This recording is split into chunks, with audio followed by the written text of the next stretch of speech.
Anegbete community, situated in Isako Central Local Government Area of Edo State. It is an agrarian community with united people that promotes unity and oneness for peaceful coexistence. The inhabitants of the community migrated from Benin, the cradle of black civilization, a kingdom where king is truly king. The ancestors of Anegbete saw that age was the main determinant of leadership in the rural setting, and the eldest man in the settlement was regarded as the leader who presided over meetings, and his authority is held in high esteem. To further strengthen this unique system of leadership, age group evolved in Anegbete.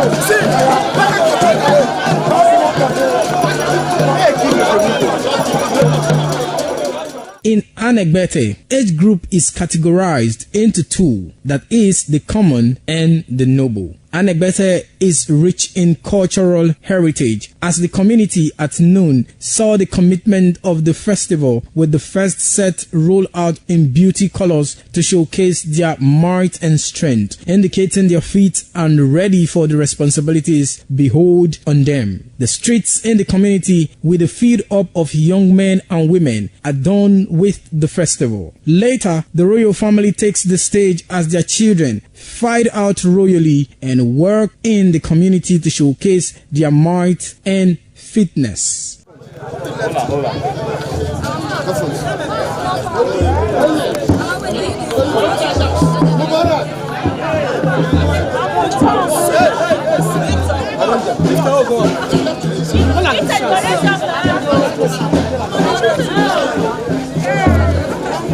My leader.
Some days, there comes the Ugemobo festival, which the Oba celebrates outside the palace gate. A pavilion is built of red cloth where rites are performed to drive away all evil spirits still unsatisfied by the year's sacrifices. The Emobo Festival is to commemorate an event in Benin history which dates back to 1504 AD.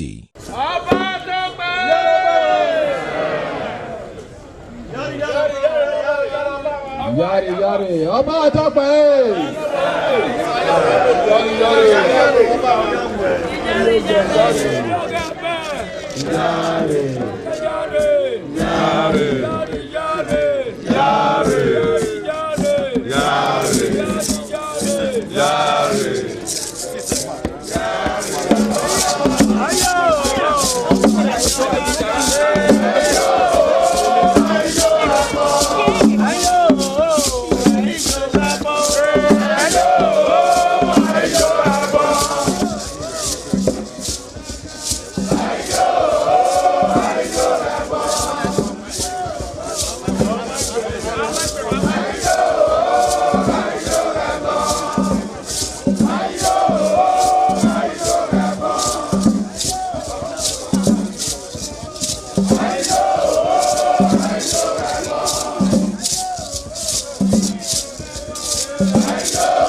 The Oba of Benin added a colorful mood to the year's celebration as he walks round the city center amidst cheers.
The threat of global warming is real. You have seen the destruction of lives and property as a result of incessant flooding. Make the environment a conducive place for all to live in. Stop polluting the environment. Protect the environment today. This message is brought to you courtesy Independent Television and Radio. ITV, certainly the best.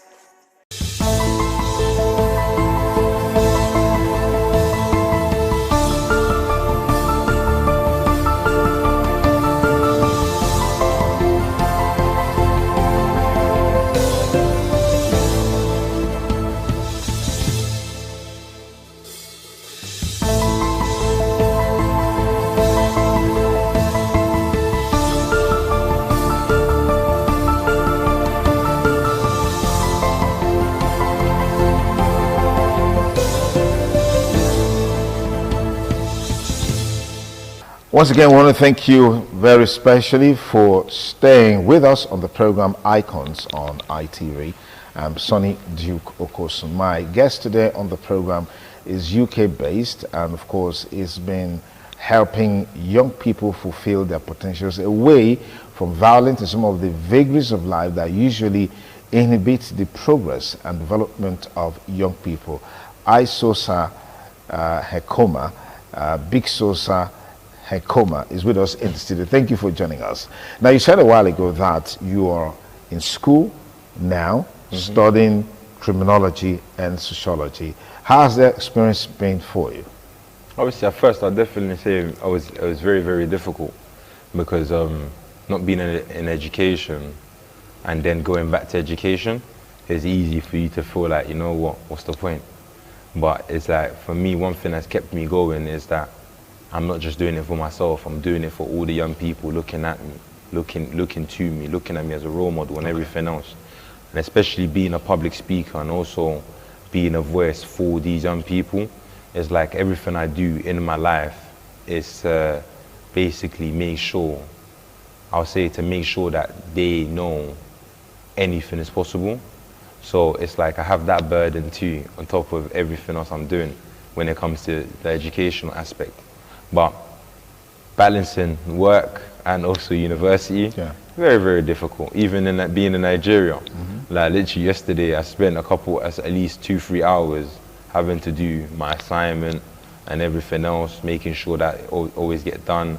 So it's very hard balancing it. But like I said, the education and the degree is not just for me.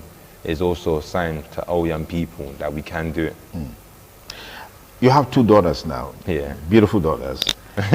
So what's the level? How would you describe the influence of being, because now you are a father, you are a student, and you're also a worker. How are you able to put all of this together, especially the family life, taking care of your kids? I would definitely say, for me, it's a balance. It's like literally, I work hard. I always make sure I work hard, because at the end of the day, if you want to achieve something in life, you gotta work hard, 100%. So always make sure I work hard, always make sure that obviously I have time to spend with my family and be able to invest in my kids, because at the end of the day, they're the biggest investment I can make in this world. And then the university fits in when it fits in. Like literally taking at least a couple hours to read or research or take time. But also because of what I study, and because of the job that I do, they work together. So if now, let's say I'm doing a research on, like, let's say forced criminality. Let's say I'm doing a research on someone who was involved in, like, creating actually, you know what? The best one to use is Andrew Tate. So obviously, there's a influencer called Andrew Tate. And obviously, because I'm studying sociology, I had to write about it. I had to write about what is the negative stereotypes when it comes to masculinity and everything else. And obviously, I focused it on Andrew Tate. And for me, it's like I'm able to use that same information into my public speaking. Because whatever I find on, let's say, the research I've wrote, I'm able to then implement that into my profession. Okay. So it's quite good because they come in hand, the lived and also learned experience. Okay. And I believe at the end of the day, because I have lived experience of a subject, it's good, but learned experience has put me on a different type of standard, different type of category. And that's the place I plan on being, is being involved in rooms that I'm able to make serious impact. Okay. You've been away for about 20 years. You left at the age of 7. You left Nigeria for the UK at the age of 7. Yeah. And now you're back after 20 years. Share with us what the feeling is like, and why was it impossible for you to connect home this period? I mean, I haven't gone through all that you went through, but at some point there was some level of stability. Is your dad still alive? Do you have somebody back home, maybe a mother, grandmother? I mean, no. I would say that obviously, like my mom obviously tried to travel when I was 2. So, and that's when she disappeared. Okay. And when I was 2, my father died at the age of when I was 15. So for me, it was like connections with my family. I didn't have any. So I didn't really know my family growing up like that. Maybe at some point I might speak to my grandma and everything else, but I didn't really know my family, and I didn't keep consistent. And also over there, I was trying to survive. Not getting killed every single day. So it was like, that was less of your concern. Like, at that moment of time, it's like to think, oh yeah, you know what, I might need to fly to Niger quickly, or am I able to fly to Nigeria? Yeah. I was thinking, right, I need to survive today, survive tomorrow, survive next week. And then, but also, I'll say later on as an adult, what also prevented me from coming earlier, before my grandma passed away, was that I didn't have my status in the country. Okay. So for me, if I was to leave the UK, I would not be able to go back to my kids. Okay. So it was like, I couldn't take that risk. I had to make sure that was sorted out first. And that was sorted out, thankfully, thanks to the UN, the start of this year. And after it was sorted at the start of this year, when I went to go speak at the United Nations, it was a fact where it was no-brainer I was gonna come at the end of this year to go see my family. But also, I thought to myself, I'm not just going to take this opportunity just to go reconnect to a family. I'm also going to take this opportunity to find out more about myself, who I am. Because growing up, I've always felt like I had a hole in my chest because I didn't know who I was. I didn't know where I come from. I didn't know my tradition and everything else. Especially trying to fit in the UK, easy for you to lose your culture and everything else. And I lost a lot of that because I wasn't surrounded by my people. I wasn't surrounded by my family members. I was surrounded a lot by UK culture and the UK custom. So I got used to that. And now, coming home and being connected with my own culture and where I'm from is one of the most important things. And this whole week, I'll say that 1, trying foods, 2, trying, pure water and all of these type of things and all of that. Like, these are the old things I'm trying, and I'm thinking to myself, okay, it's okay. I can do with this. But first it was very much like, oh no. Even coming there, and having my cousins and that, they laugh at me because I'm constantly putting mosquito creams on and that. Because I'm scared. I'm like, yo, is this a mosquito bite? Tell me right now. I'm taking the tablets. My cousins, they laugh at me because they think to myself, nah, you be UK boy. Literally.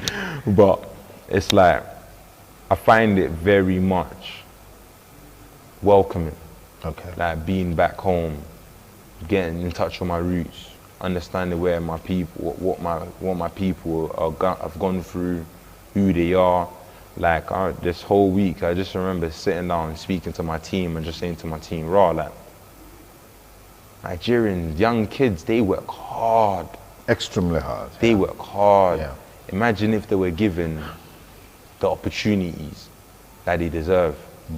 If they were given these... They'll fly. They'll fly. No Nigerians will be problems, I swear. I swear. If they were given some serious opportunities, I swear, these kids will be a hazard to the world.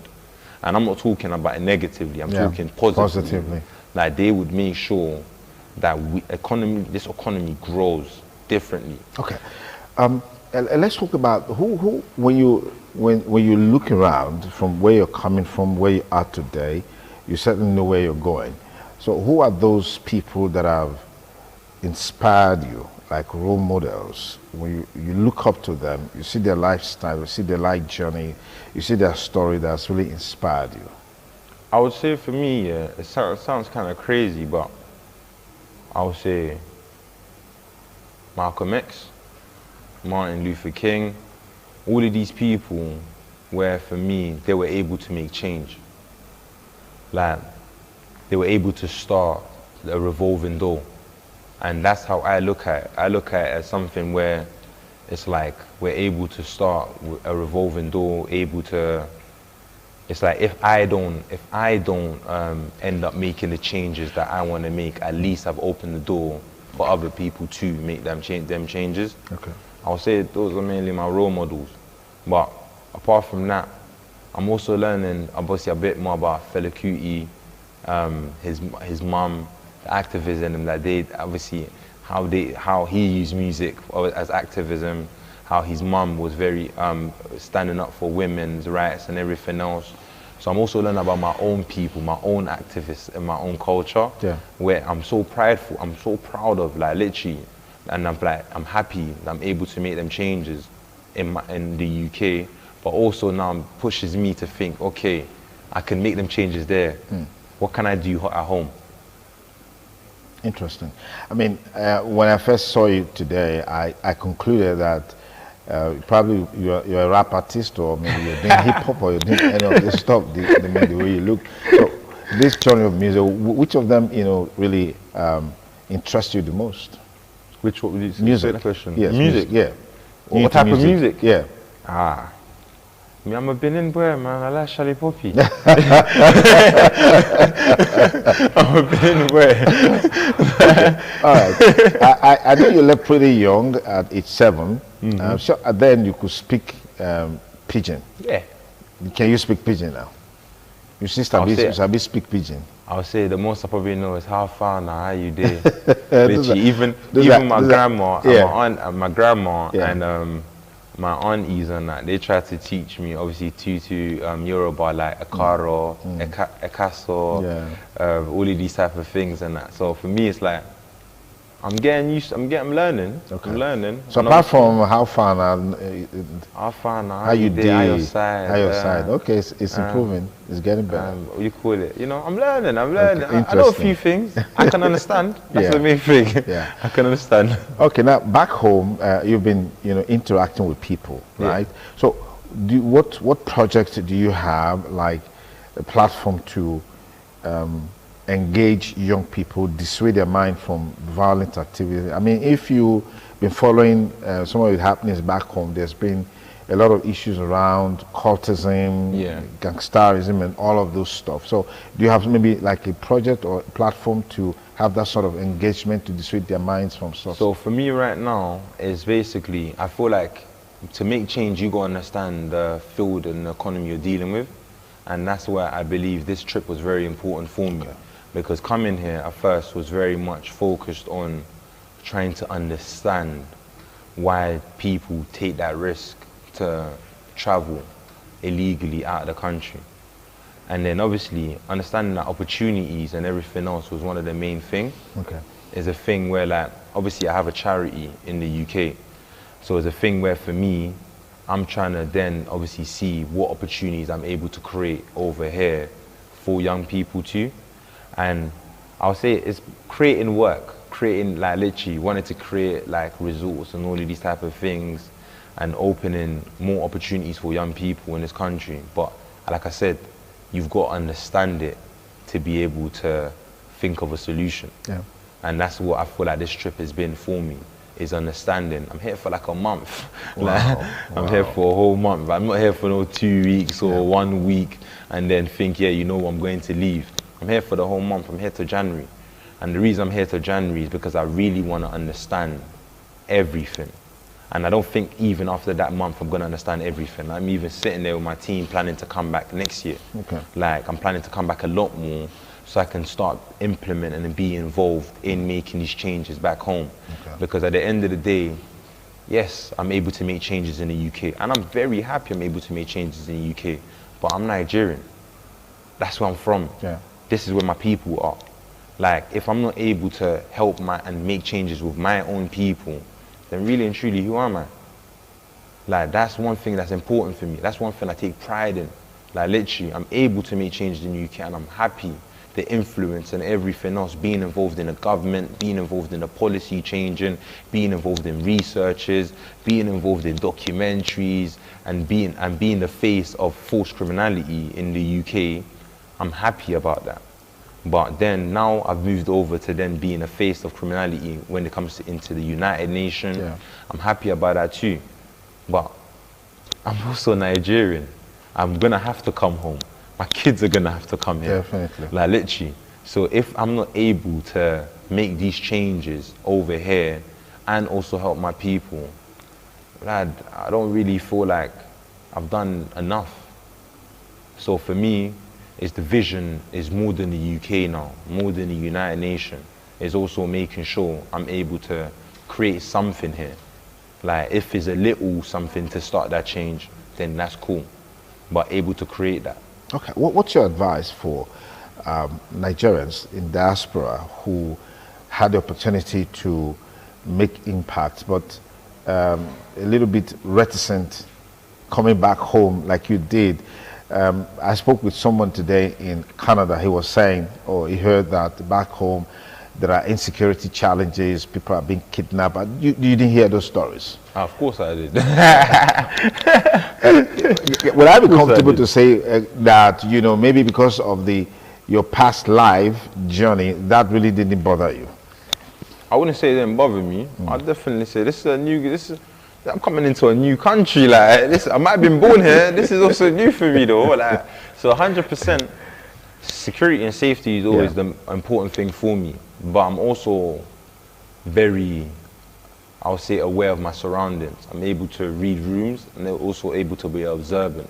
So for me, although that these things do bother me and these things do worry me, but I also believe that if we had more opportunities over here and them opportunities were created over here, that it'll be less.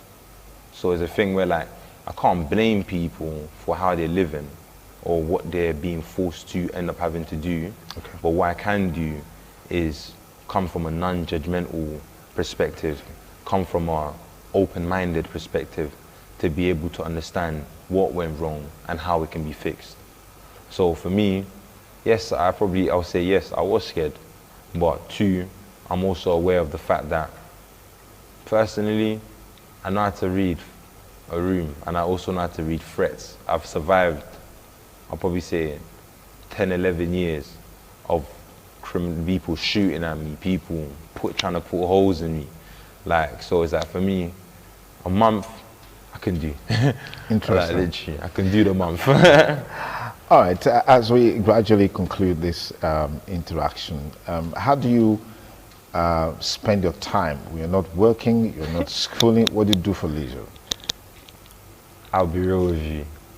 There's a lot of people ask me this question of how do I, like, calm down. Yeah.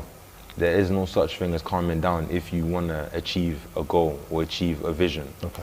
Like, I'll say 24/7, we're constantly working. And that's just not, I believe if I can run a drug phone 24/7, I can run a business 24/7. And that's one advice I'll give every single young person. If you can run a criminal organization or be part of a criminal organization, then 100% you are a made entrepreneur, 1,000%. And that's one thing I encourage all young people that I work with in the UK. If you can run a phone, you can run the business. That's exactly what I end up doing. I use the exact same formula and the exact same, I'll say, structure of running a drug empire to create a business. That's exactly what I've done. And I believe anyone can do that. I just like that parting shot. If you can run a drug empire, you can run a business. It's basically, you know, giving it the energy, that same energy that you had, and then of course you realize your potentials and fulfill your dreams. Big Sosa, it's been a pleasure talking with you. I'm sure there are lots of things to learn from the conversation so far with our guests here. Please don't fail to leave a comment on any of our social media platforms where you'll be watching this video. I would like to know what you think about this interaction. If you learned something, please share with us. We'll be glad to know. Thank you so much for coming on the program Icons on ITV. I wish you the very best. Thank you very much for having me. Thank you. Thank you. And that's it on this week's edition of the program Icons. Hope you had a great time with us. Be sure to join us next week, same time on this channel. I'm Sonny Duke Okosun. Do have a beautiful week ahead. Bye for now.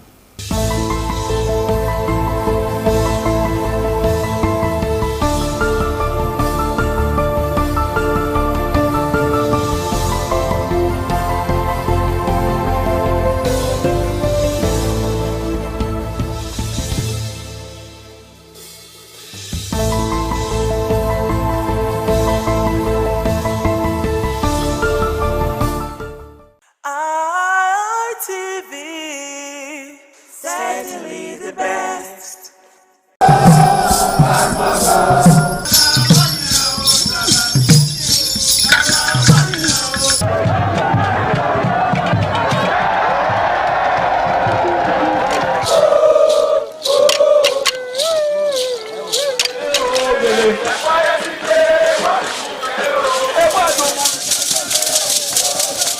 This is Aqua Game, a popular game in Africa played by our ancestors to entertain themselves after each day of farming.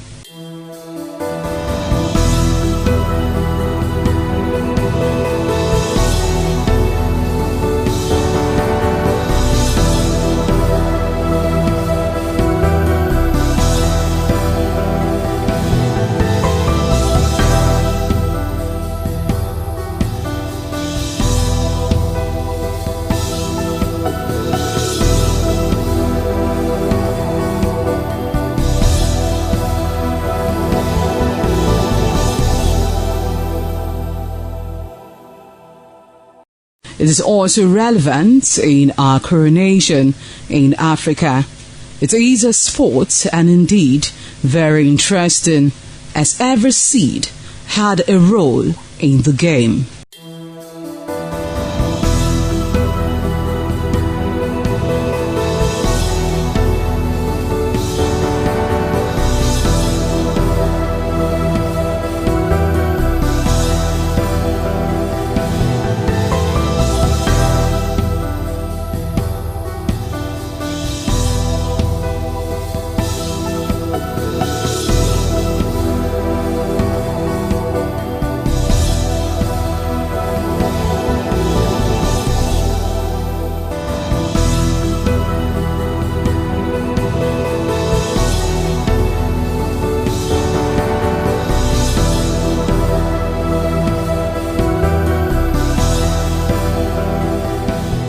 Playtime is 45 minutes per set. There is no age limit as long as you can spin Aqua Seed. Ayo or Aqua Game, known as the game of intellectual. This game requires a lot of mathematical skills. Aqua Game is played with carved wooden box containing 12 holes.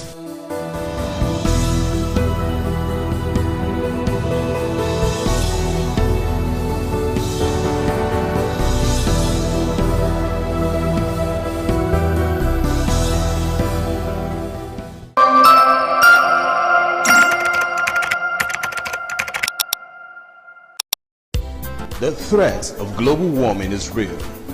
You have seen the destruction of lives and property as a result of incessant flooding. Make the environment a conducive place for all to live in. Stop polluting the environment. Protect the environment today. This message is brought to you courtesy Independent Television and Radio.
Top on the list of the initiates was the eldest son of the Esama of Benin and former governor of Edo State, Chief Lucky Nosakare Igbenedion. 11 of his siblings, namely Bright Ayamekwe Igbenedion, Honorable Charles Osenwige Igbenedion, Peter Osawari Igbenedion, Dr. Fred Osanwi Igbenedion, Barrister Mike Osarene Igbenedion, Efosa Douglas Igbenedion, Ukponwa Enes Igbenedion, Osawe Igbenedion, Edosa Igbenedion, Dr. Daniel Omorige Igbenedion, Agbon Steve Igbenedion, as well as the Executive Director Operations, ITV and Radio, Chief Elder Ugbeide Nwonse.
It was a vital aspect of Okada community's cultural heritage, which emphasized the significance of age, responsibility, and community service. Over 50 notable sons of Okada were also initiated. According to tradition and customs, those initiated, dressed in white traditional attire, were made to undergo some rituals, while the Odionwe pronounces blessings on them and assisted them to take a seat with the elders.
certainly the best.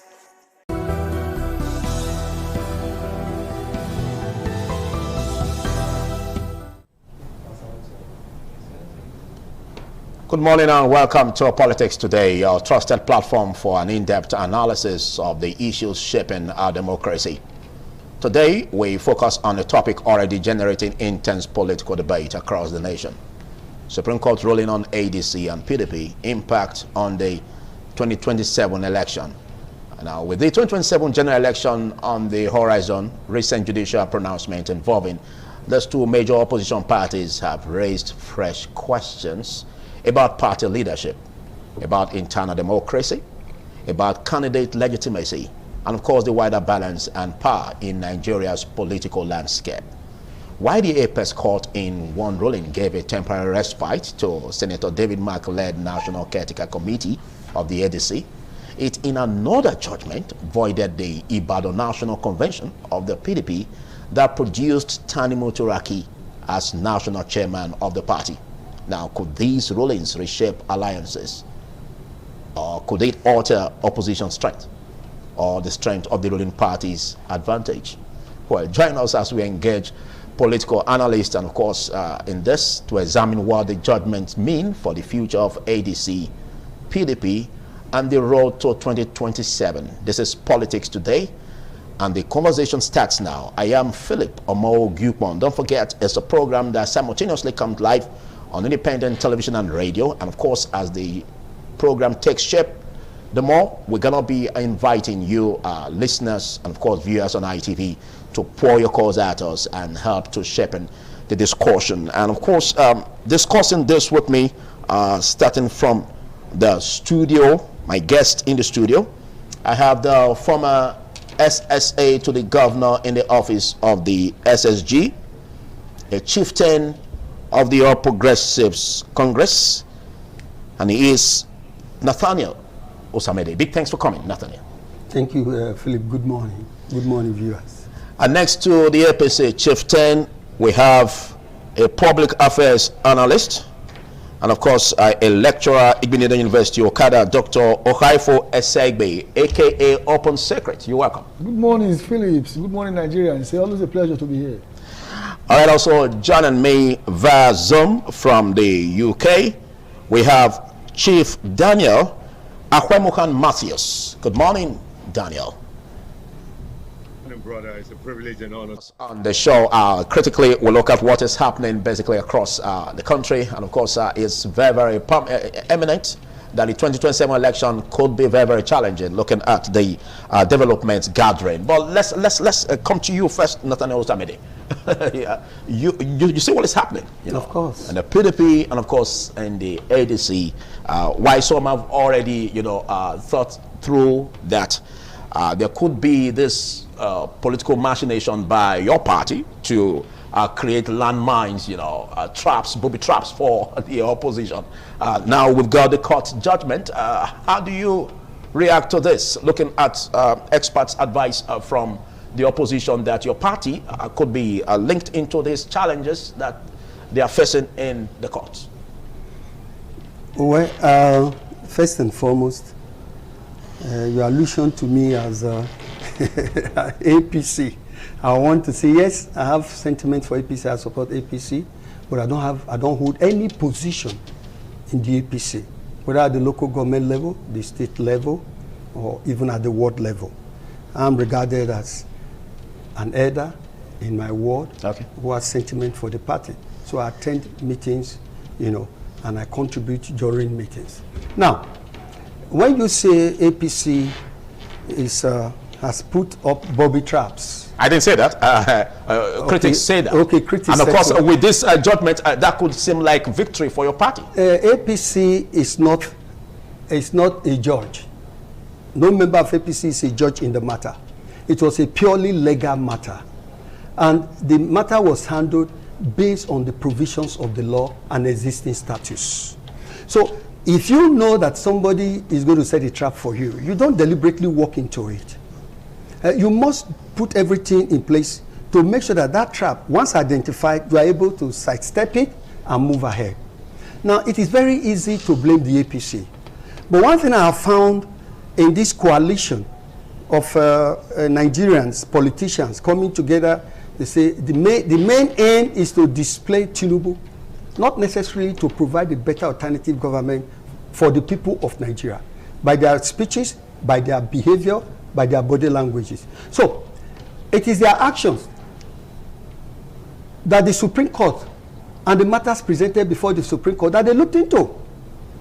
Now, you are talking about a body that is not recognized conducting Congress, especially when there are subsisting court challenges to the existence of that body. You went ahead to conduct Congress. And then when you look at the other side, that is the ADC. Now you have the David Mark-led faction. Now there was an executive that was there before the David Mark group came into being. Now you are overlooking the existence of that, and then you are going ahead. It's like you are imposing an illegality on a legal standing. It will not stand in the court of law. And then you have a case in the higher court which says you can't do this. You left that case, you are going to the appellate court. And the same matter was looked into the way the lower court saw it. You left the judgment of the appellate court, and then you are going to the high court. And then the high court has given its decision, its interpretation. And now you are saying it is the making of the APC. Why? You see, the ADC, because there are too many politicians in the ADC coming together, it will be difficult for them to have a consensus. There are those who feel we are the original founders of ADC. So wherever we are supposed to be holding the horns and the reins of leadership. But because these guys are big, they left the PDP, they are coming to lord it over those who are supposed to be the leaders of the ADC. By human nature, nobody likes oppression. Those who feel oppressed will be kicked. Okay. And when you kick, you go to the court. And then the court has now said, this is this and this is that. So it is purely a legal issue. Okay. The pendulum will swing back to you, but I just decided to ask you there so that we have a background on what is going on critically. But let's get to you, global affairs analyst, talking about the person of Chief Daniel. Now, you see what has happened so far. Would you say this as a victory for the ADC under, Senator David Mark-led National Committee? Because some have said that there are controversies surrounding this, and of course, this also giving room for INEC to see how it can study the true copies of this judgment, and how it will affect either allowing, the INEC to recognize the Senator David Mark-led faction of the National Committee. Now, what do you see? Do you see this as victory for the opposition or half-baked? Can you hear me now? Can you hear me? Right. I say it's painfully shameful for anyone who's a lover of democracy to see the opposition in this state. It's also very shameful for a country of at least, on paper, over 200 million, that we cannot come together with. Nigeria have the highest amount of educated people in Africa and the highest amount of educated migrants across the world. That we cannot come up with a reasonable, cogent, and cohesive opposition to this present government. And the like of David Mark, a former Senate leader, the like of El Rufai, a former governor, the like of Atiku, former vice president, the like of Amity, governor, commissioner, minister, the like of Peter Obi, former leader of the Labour Party, a presidential candidate, a governor. Just schoolboy basic error that the court have to be educating them on how to go through normal process. It's very shameful and painful. I'm not an APC person, and anyone who want to blackmail APC, I'm not a defender of APC either. Who want to blackmail this to be an APC for lack the wisdom of basic law and process and due process. Looking from an external, looking in from an international perspective, it shows the weakness of our political class. It shows the lack of knowledge or better word, it shows the lack of greater good for the society among our political class. it shows these people are driven by self-interest. And self-interest sometimes clouds a better judgment. And better judgment, when it's missing, you have the schoolboy's error. And that is what destroys Labour Party as well. It's what afflicts PDP as well, where now they're in a situation they literally have to crawl on their knee to do what is necessary. And the same affliction that destroys Labour Party, where some external forces call themselves the leaders of the party, who are not official members, who has no executive position, who are not part of the National Working Committee, decide to impose a caretaker committee on an established constitutional law elected people. It shows lack of leadership. It shows lack of political intelligence. And it shows that the leaders, the political class we have right now, are just makeshift of morons, intellectually dim-wit people. And I'm ashamed that this is how we result. Nobody's talking about the issues. Nobody's addressing the government on their weaknesses. Nobody's confronting the government in their weaknesses. And as well, their success, to acknowledge that. So what do we have? Internal basic failure. That it's a schoolboy error. Even school politics, secondary school, not even university, but secondary school politics of election or appointing a leader is better than this. And it's very alarming. Regardless what the court decide, they should just go back to the drawing board and follow their own party constitution to the letter to produce the leaders that can produce leadership for the country. If they cannot even manage themselves in a party, how can they govern a country with diverse opinion, diverse culture, diverse identity, diverse religion, diverse belief, and strong personality? You can't impose yourself on people, neither can you impose yourself on a nation. And that's exactly what we get if we carry on with this kind of malaise of leadership. I'm really appalled and ashamed about it. Thank you. It's quite vocal, and of course, let's take what you said, borrowing from what you said, the schoolboy's error in terms of capacity build-up of the party ADC when there was an existing executive and all that. But with this development and, of course, the court judgment, Dr. Okaifo, how do you grade this, and do you concur with what Chief Daniel said, that this could be a schoolboy? This is a schoolboy error that could also, challenge the party's performance? Well, I think what is happening to the opposition is all about environmental factors. You see, in Nigeria, let us not deceive ourselves. There is no democracy per se. It is just an imitation. It's just, what we are practicing here is just an imitation. What we have here is rulers in power, perpetrating themselves in power. So the people who are in opposition today, they have been in power before. They know the gimmicks. So they know that due process are not usually relevant in Nigeria. It's a system of the winner takes it all. So, for instance, we only have one opposition now, as it were, that Nigerians can look up to, which is the ADC.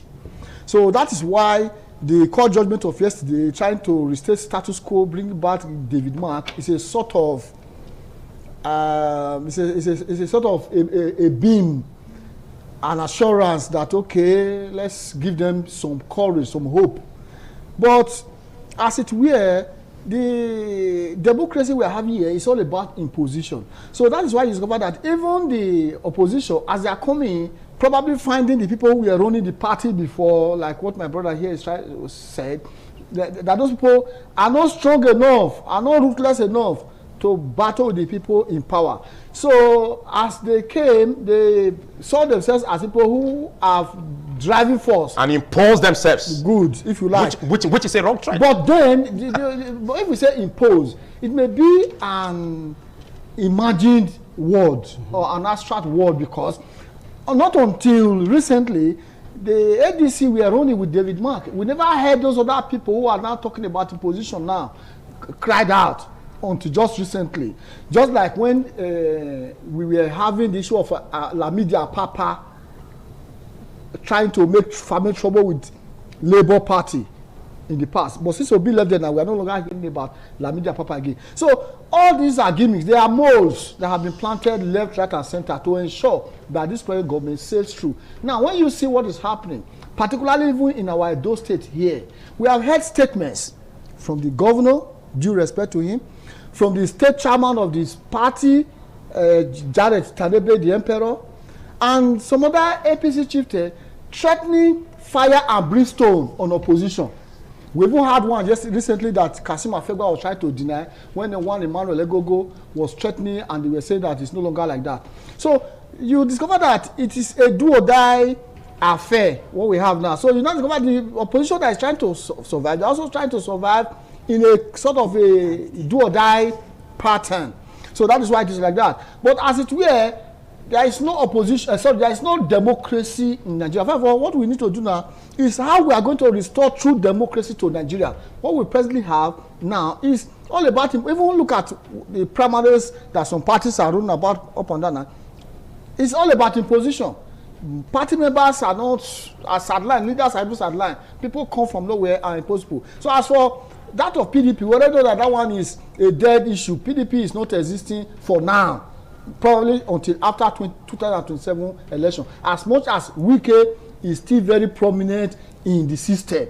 So what Nigeria have now is just the ADC. That's why systematically they are trying to throw the ADC up to Nigerians to say, okay, you already know that the major opposition of PDP is nowhere based on the line of River State. When you say they are trying, who is trying? The ruling party. They want to perpetrate themselves in power. Yes, the APC, the ruling party, they want to perpetrate themselves in power. They have told us severally that there's no vacancy. They have told us, yeah, we know the voting power in Edo State, but they keep telling us 2.5 million, 3.5 million, and what have you. So it is obvious, even in the Edo State, they are threatening that if you know you are not going to vote for our party, don't come out.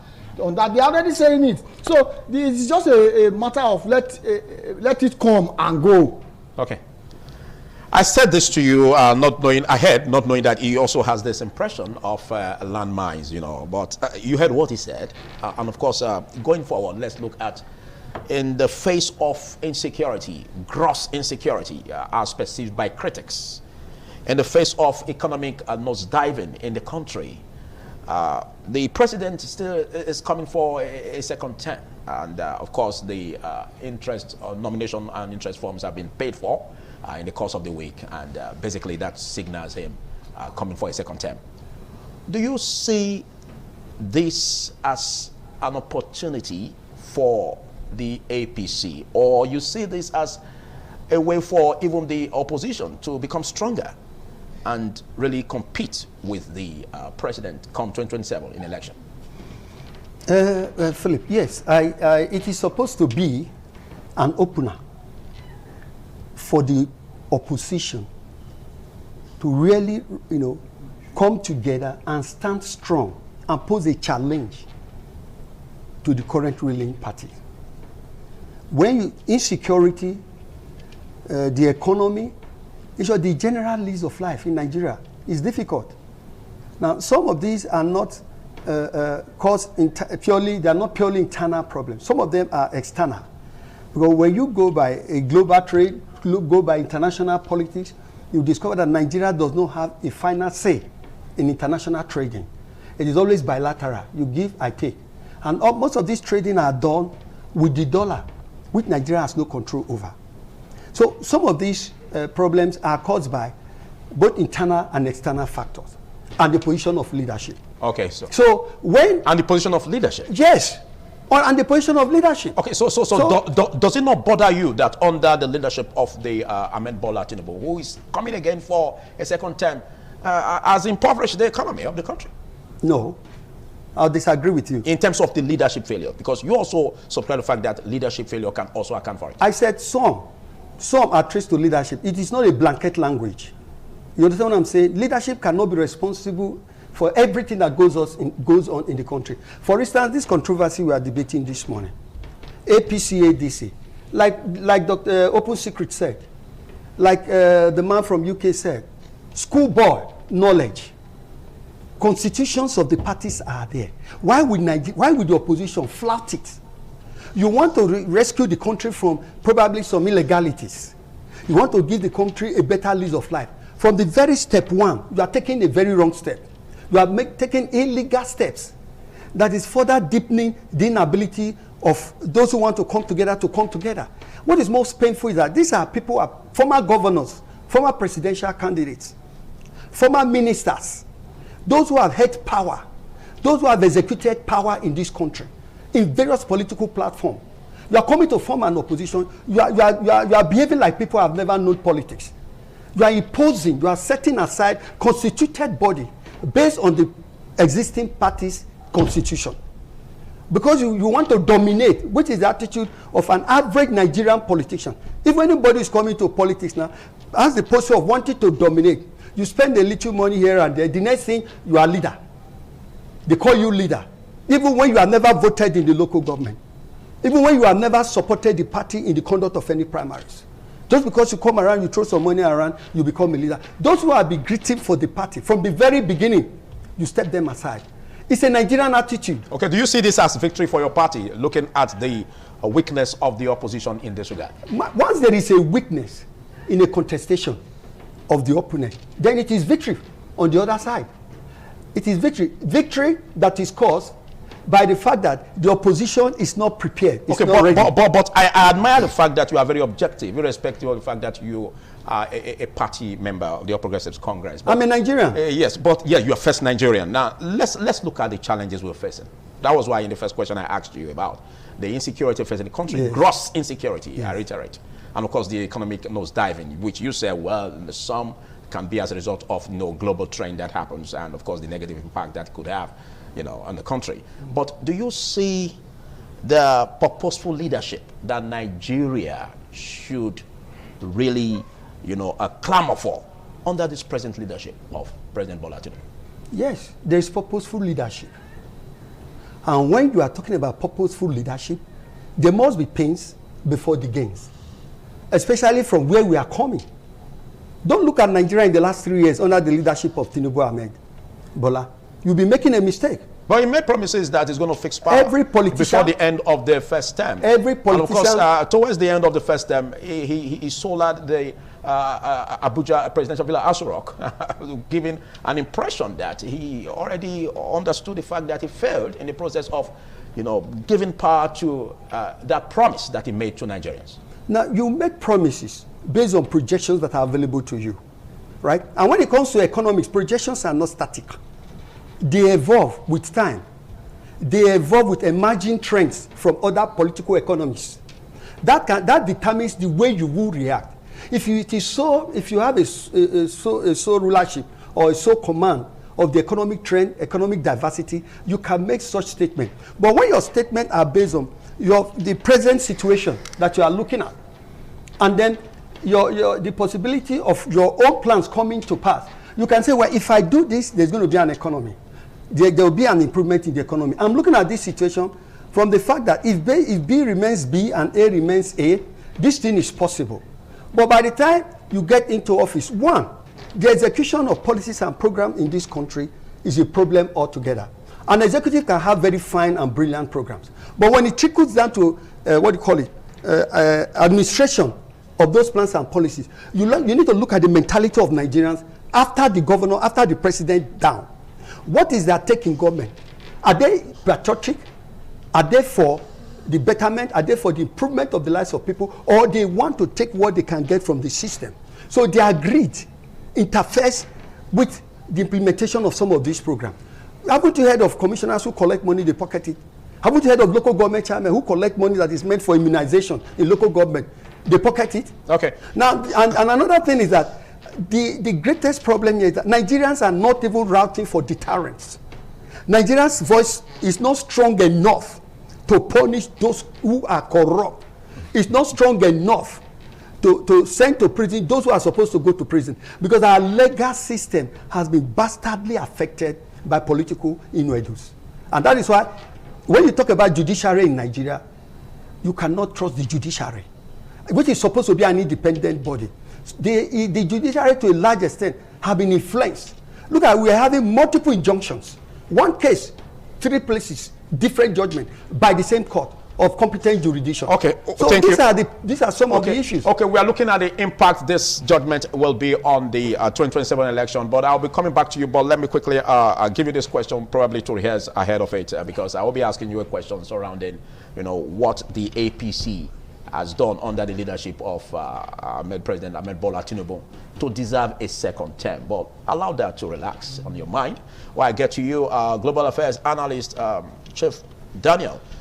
We see what is happening. And of course, there's this Ibadan declaration where there was an Ibadan summit by the oppositions, and they worked towards, they are working rather towards making sure that they have a single candidate that will be fed into 2027 election, presidential election, to contest with the All Progressives Congress presidential candidate. Now, do you see this judgment taken as a step that could, you know, produce this opportunity for the opposition, or do you see it as weakening it already ahead?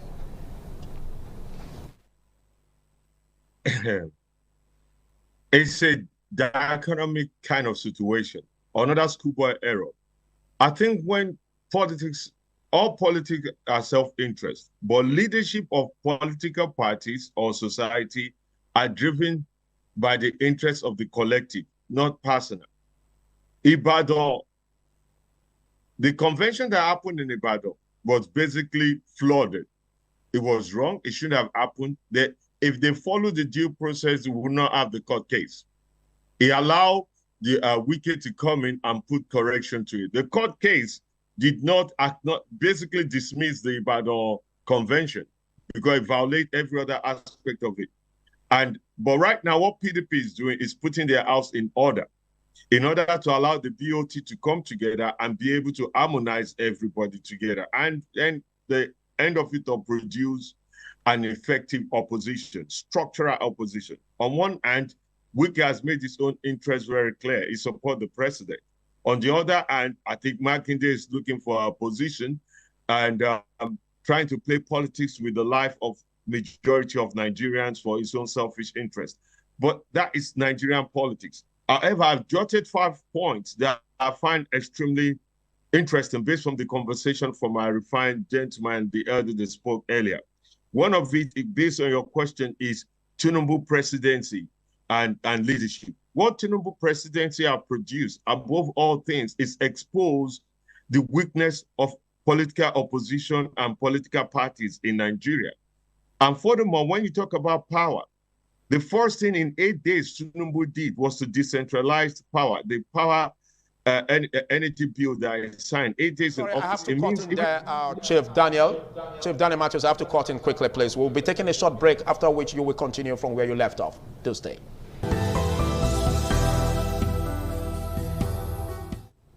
Yeah, we're still on politics today, and Supreme Court ruling on PDP ADC leadership impact on the 2027 election is what we are tackling, and the discussion, of course, conversation. And of course, I have with me still the former SSA to the governor in the office of the SSG, Chief.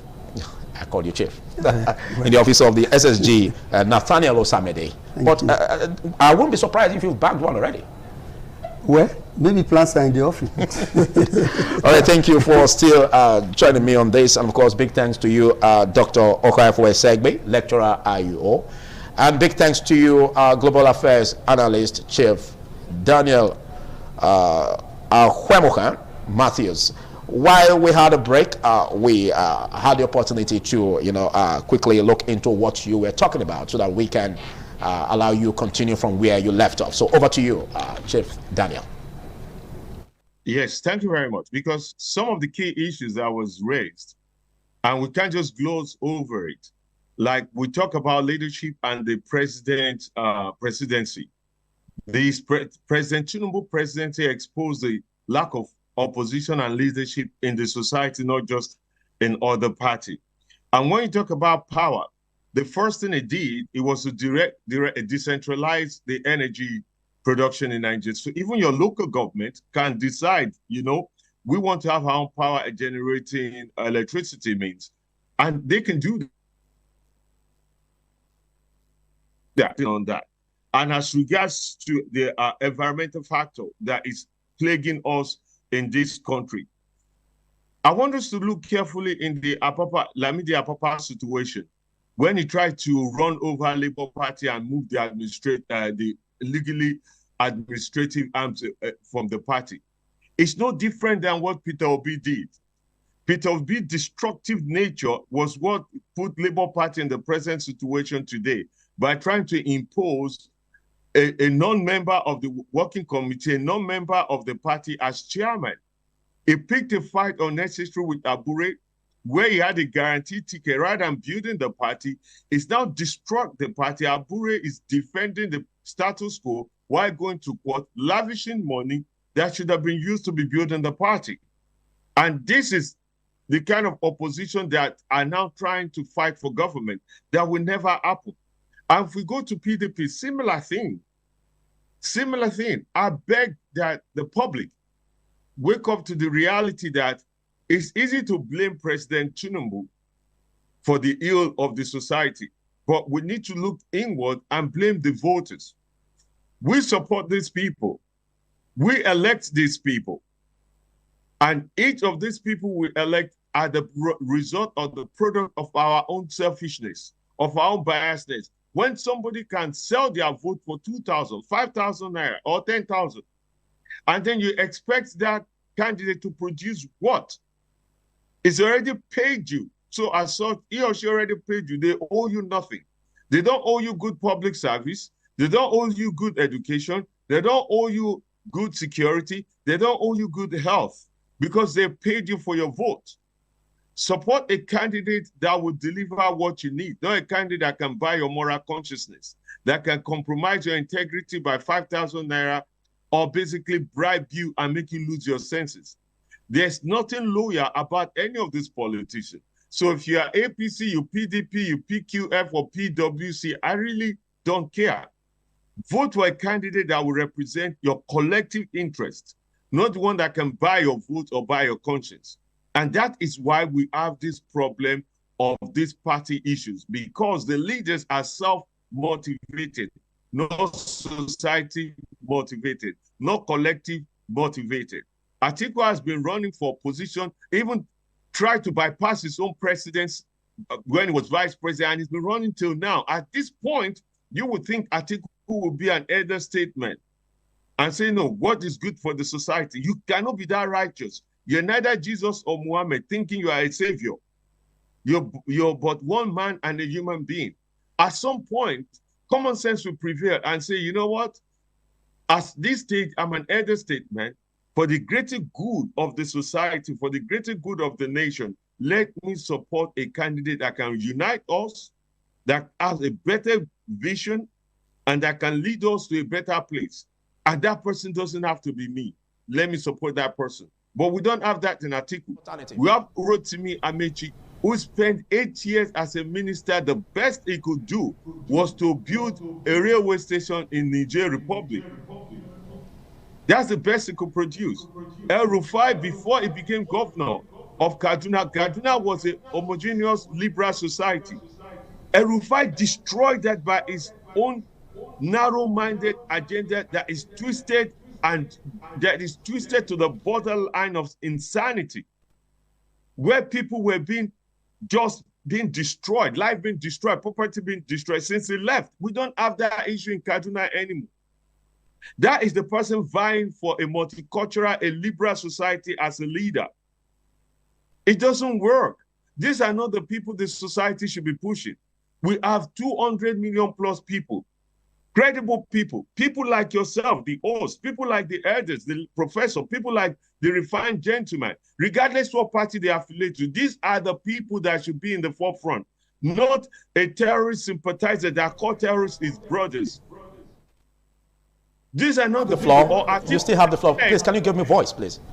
Chief Daniel, you still have the floor, but in the course of you reacting to, as in responding to the question I asked, you made reference to the voters, and of course, you apportioned some part of blame to them anyways. Yes. That they are the one that should determine, the right choices. But going forward, and looking at what we are saying in the opposition, you made mention of the fact that even the poor capacity build-up in the opposition is also a big challenge going forward. Now, do you see right alternative? Do you see right choices available before the electorate as we speak? Because it seems the party is really tilting towards a one-party state. Do you see right alternative for the electorate? Yes, there are lots of right. All charity begins at home. There are great right people from the grassroots, from your state assembly to your national assembly, to your senate, to your governor, and to your presidency. But these right people don't have the same capacity of the corrupt-minded people to bribe you or your moral consciousness. You have elders of a society. They are collecting money to sway people for the wrong reason or the wrong person. We have women, children. We have young people who are exposed, who should be looking at the right candidate, but instead they're also being swayed by 5,000, 10,000 naira. And that is the problem. The ill of the society can only be blamed at the top. It should start from the bottom. How do we choose our leaders? How do we choose our leaders? And that is the thing that people like yourself needs to educate people. Anyone that can pay you to vote for them, that person have no obligations for you for them to do anything for you. They've already paid you for your vote. As such, they owe you no service or loyalty, or neither do they owe you anything in return. And that is the dilemma. I personally support Peter Obi in 2023. I thought he was a great human being as at that time. Now I'm not. However, what Peter Obi brought to the table was an awakened spirit. He woke up the youth, the women, the old, everybody. And he led people to believe that the possibility of nobody can be somebody. He allowed people to think different, that you don't have to be politically connected or you don't have to be the oligarchs for you to rise to the top. He engineered the mindset that people can actually make difference. People can make a change. However, Obi fall on the wayside in terms of leadership. The way he mismanaged the Labour Party, the way he set Labour Party on fire in a destructive path, the way he waged war against Abure, who gave him a red carpet to become a leader and recognized across the world in order to meet his own selfish, narrow-minded, and ignorant ambition by setting up Usman, who is not a party official, on top and trying to impose that on top of Labour Party. And that is the kind of problem we have across the nation. There are good people. We don't have problem with leaders. We have problem with electorate choosing the wrong people to lead us. That is our problem. And it's only the media, people like your wonderful self, people like Sonny, people like the elders, like the professor, when he speaks, people should listen to the professor. I don't know him, but I listen to him. He's an objective person. Those are the people that should be the leaders of the society, that the masses should listen to. Not Atiku, not El Rufai, not Amechi, definitely at this point, not Peter Obi. I'm sorry to say that. Thank you, Chief Daniel. Well, a lot you said, and thank you for that dexterity. But we will be putting into questions what you said so that we can look here in perspectives of what you said so that we can look into it properly. Now, going forward, 2027 election is just inching closely. And of course, with what we are saying with the build-up in the opposition, do you see the right alternative from the opposition going forward? It is very visible to the blind and audible to the deaf that there is no opposition as it were. The opposition that are trying to gather, actually, the people at the forefront of this opposition are people that are actually detestable to some of us. Okay, but looking at what transpired in Ibadan, talking about the declaration made as regards having a one candidate that will contest with the president come 2027. Do you see that as feasible? The issue is that it's not feasible because why? That particular Ibadan declaration or whatever has already come meet a brick wall by court decision. So I think the weakest fashion or the weakest cabal is the one that are leading, and Wike has not hidden his intention, has not hidden his desire to support the president. So that's why initially I told that so there's no opposition in PDP. No, that one is by the wayside. That one is in the pocket of Wike. So as for these people that are here now, David Mark, he was senior president, he was a military governor, and what have you. We know how they head Nigeria's way. Amechi was the one who sold Goodluck Jonathan out. I-Rufai has a lot of. He was one who told us about body bags during the election. 2014 election, that those external people that are coming to observe elections in Nigeria, they will go back in body bags. So that's the issue. So the credibility, that's why I told you initially that there is no democracy in Nigeria. Like the international analyst just now was telling us that the people, we should blame the people. It's not true that we collect 2,000 naira, we collect. It is not true. Whether you collect the 2,000 naira, you collect the fact, you didn't collect at all. The politicians already have their map worked out and how they are going to produce. So that what they are doing is what we call in our place Izobo. Just give Izobo. You're not giving Izobo. Whether you collect Izobo, you don't collect Izobo, they know where they are going and they will get there. So it is not the people. Because why? The people are not the one who read the result. The people are not the one who made alternated the electoral act now to say that the presiding officer can use any ballot paper even if it doesn't carry some features. That's the new one. A section of it is captured in the new electoral act. So the election is being rigged from the top. The people the people at the bottom are helpless. The last time we did by-election for House of Senate in my place at Esan West, I came to this studio and told you how politicians, leaders of the local government and what have you, accompanied by police and all, came to lead talks to our polling booth, beat up everybody, cut away the election materials, and at the end of the day, they came and announced result. Until today, nothing happened. And those people who came, who led those talks, who came to that place and beat up everybody, they are well known. So it is not the people at all, because the people, the votes that we have here are the vote they decide to give to us. Most of the time, we see result sheets being manipulated, mutilated by the people on top. So it is not blame it on us, because whether you leave home and say we are boycotting election, most of the time local government elections are being boycotted. But you see the second one. Yes. All right, thank you, Dr. Okai. We're taking a short break, after which we'll come back to you. Thank you. The program is Politics Today. We'll take a short break. Just stay. All right, so big thanks for joining me. It's the Politics Today. We appreciate if the number is on the screen for listeners on independent radio to participate on this conversation, and of course let's get your contributions, but while we wait for your calls to come in, we already have this. Good morning, caller. Good morning, caller. Please tell us your name and location.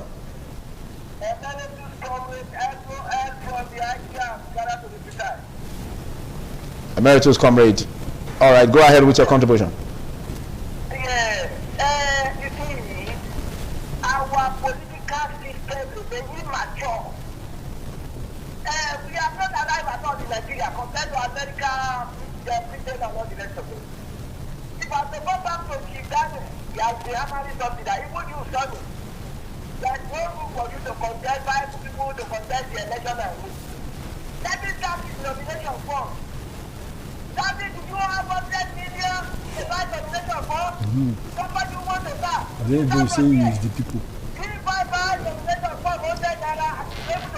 Why can't the people say no?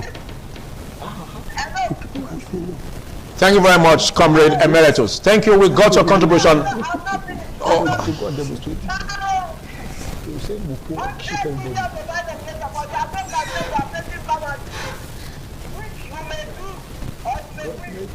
The civil society.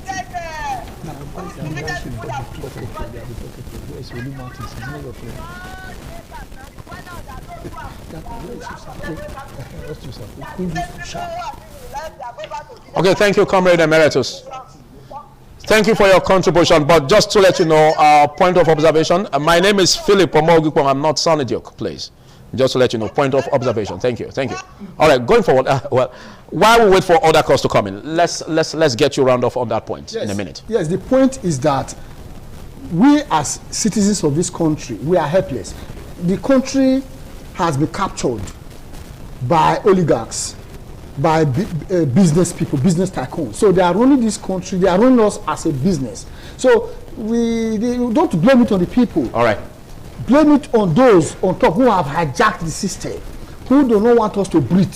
They told us they are going to allow the poor to breathe, but I don't know whether the poor is actually breathing. Thank you. You made a point. Dr. Okaigbe, to you, Nathaniel, because I remember that I told you what will the APC under President Bola Ahmed Tinubu campaign with, because Dr. Okaigbe just threw it at you, threw it at you, that at your party, that people have nothing to offer in terms of making sure that, you know, you get it right, you know, politically, for the people, economically for the people, most especially when it's part of the, you know, activities of your party to produce itself as the sole party, you know, that should contest this election. And again, I asked you earlier, what will you say the president has done categorically without naming projects or enormous projects that the president, but what do you say categorically the president has done under the APC for Nigerians that deserves a second bit?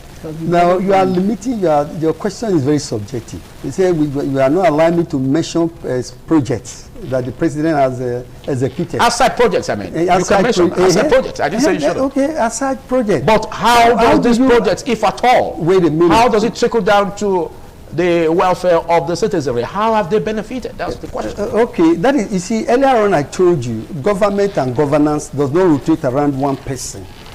Just as the manager of a company needs people to work with him. Now, he has the power to hire and fire. Now, he has the power to determine what's trickled down from the headquarters. There is a blueprint which every employee of the company must follow, obeying the rules and regulations of the company and behaving in a particular, you know, adhering to a particular managerial design. You do not deviate from that design. When you do that at your Okay, but in what way has the president has ameliorated the plight of Nigerians? That's the question. Yes, he has done so in many ways. Are you aware that the revenue allocation to states and local government has tripled? How does that trickle down to the benefits of the people? Well, if it goes from... Have you seen that? Have you seen some development in that Wait a minute. There are developments, except you want to be unfair. The country has not been the way it used to be. For instance, food. If not because of this war, the war in Iran, which is affecting the price of oil, every Nigerian had a smile of relief during the Christmas. The prices of food items dropped in the market. And one of the most crucial aspects of economic development is ability to feed the masses. Okay, I'll quickly take this call. I'll come back to you. Let's quickly take this call. You are not allowing me. I'll come back to you. Sorry, let's quickly take this call. Good morning, caller. What's your name and location? Quickly make your contribution. Yeah, good morning, gentlemen. I'm David, calling from the community. I meet my brother, opposite and everyone that is there. Before if you look at the fashion that we are talking about, that we are from weekend fashion, you know, people are very wicked. The people that are supposed to wrestle with the wicked in their fashion, all of them are they are afraid. And even the marketing we are talking about now, is it not the part of the legacy group? Even the Barack Obama himself, who also negotiated to different APC, and when at the end of the day, when the agreement now failed, he now go back, nobody knows where it comes to. So the issue in this country is that even the party they are even talking about now, like the APC, Atiku Abubakar and the rest of them, I don't know, there is PDP before, who people are again and that make PDP to become a Zimbabwe dollar, they have no value. They want like a David now. He told Nigeria before that former is not supposed to use the telephone. Now, what are they going to do? We know that all is not well in this country, but there's nobody that will serve this country. Is it Africa and the rest of them? Okay, thank you. Thank you. Well, you are leaving us with a very poor alternative, saying that there's nobody that will rescue this country. Well, that also includes the president, like what he said. See, when you say there is nobody to rule this country, for now... Continue from where you left off. You have a minute to do that. Philip, I don't know. Whether you are deliberately confusing me, I don't know. So, from where I left off, I was saying that the president has done a lot of things for this country. And I said revenue, availability of resources, disbursed, a more than double the state government and local government were getting before. And this, wait, hold on. And this money is supposed to trickle down. It is not the fault of the presidency to decide how the state government manages money. Remember, we are in a democracy. It is a federation. Each state governor has a right to do what he feels is better for his people. And the people have a right to reject what the governor is doing or to accept. So the people are not holding those in power accountable. Now, we have a local government administration that has been on ground before now. What are the local government chairmen who are receiving this money? Okay. Who is asking the question? The governor, They are not. They are under the people. The government, no, they are under the people. The people are the one to hold the local government chairman accountable. Whenever we point finger at the government to say they should hold the officials accountable, it is a wrong definition of democracy. Okay, thank you very much, Nathaniel. Power lies in the people. Thank you. Thank you, Nathaniel. Let's quickly get your contribution. Thank you, Nathaniel. I'll come back to you in a few seconds to make your closing remarks. Let's quickly get your contribution in 15 seconds, please. What's your name and location, quickly? Go ahead. It's prominent APC people. APC. Go straight to the point quickly, please. You don't have time to do that. Politics is not for children, it's not for child's play. It's a game of the masters. It's quite unfortunate that I fell to Mr. Trump, which he later demonstrated the kind of person he is. To lead is not by It's not what that you have. It's not about who you are. So as that point Abraham said, all those people he mentioned, I think they have no place in politics. So thank you. Following in failure. Thank you very much for your contribution. Let's quickly go to you, Chief Daniel. In 30 seconds, your closing remarks on this. You don't give this guy extra time. So. My closing remark is very simple. I want to encourage and indulge every citizen. Number one, register to vote. Number two, ditch all party. Do not allow yourself to be affiliated to a party to a point of ignorance, but rather focus on candidate. A candidate that promised change, a genuine change, who is not trying to buy your vote, but or trying to blackmail you into their support. And then do your due diligence. Do your due diligence on the grounds of what the present occupier of the seat, have they delivered? Are they capable to deliver anything further? Also do your due diligence of those running against them. What are they promising differently to do? And in that process, you will come to a rational conclusion. There is no bias or Thank there you, is Chief no Daniel. finance. Thank you for taking our time to be part of this discussion. We hope you oblige us in our subsequent conversations with you. Okay, let's go to you, Dr. Okaigbe. In 30 seconds, your round off. Yes, you keep telling me Okaigbe. Okaifo. So I think it's a simple matter. Going forward, I think at this point, what we need to be doing now is to be speaking to the people in power. With the people, the people is to be speaking to the people, to be begging them to see that, for them to see us as human beings. There's nothing practically we can do. Say the people, what are we going to do? If you go out there to go and demonstrate, they will send, government will send their own demonstrators to beat you up. So all we need to be doing now is to beg them. Thank you, Dr. Okaifo Segbe. Have mercy, let the people breathe. Thank you. Over to you, Nathaniel. Well, I would say democracy is for all comers in terms of participation. But when it comes to selecting representatives, it becomes something that is being taken away from the masses. All right. And then you find a situation where you now elect people. Yes. They go there, they don't listen to the masses anymore. All right, big thanks. Because political parties have no ideologies. Big thanks. Because the leaders have big thanks, Dr. Okaifo Segbe. Big thanks. Okaifo Segbe. Yes, big thanks. And of course, big thanks to you, Chief Daniel.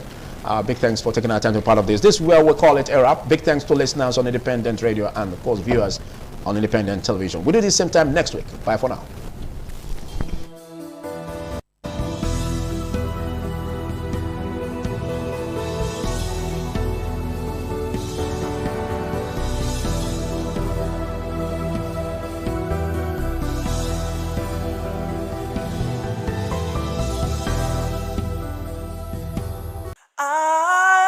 ITV, certainly the best.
ITV, certainly the best.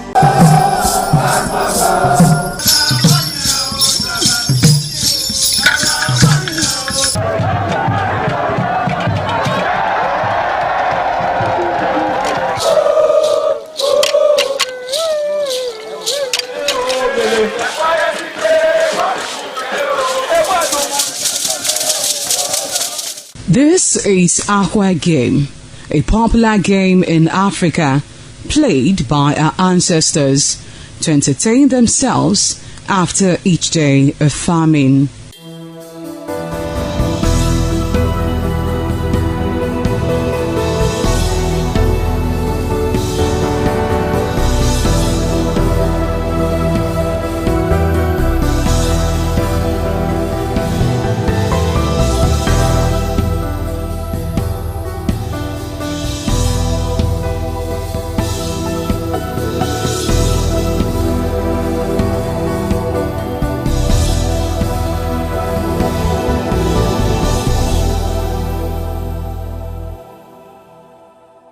It is also relevant in our coronation in Africa.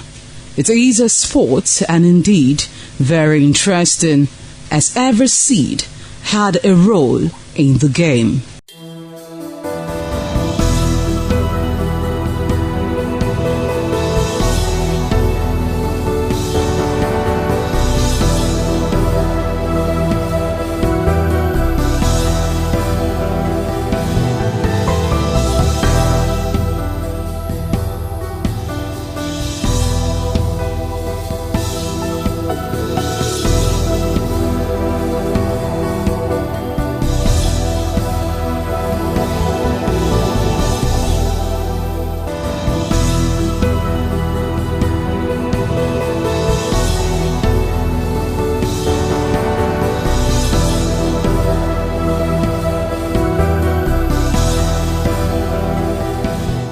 Playtime is 45 minutes per set.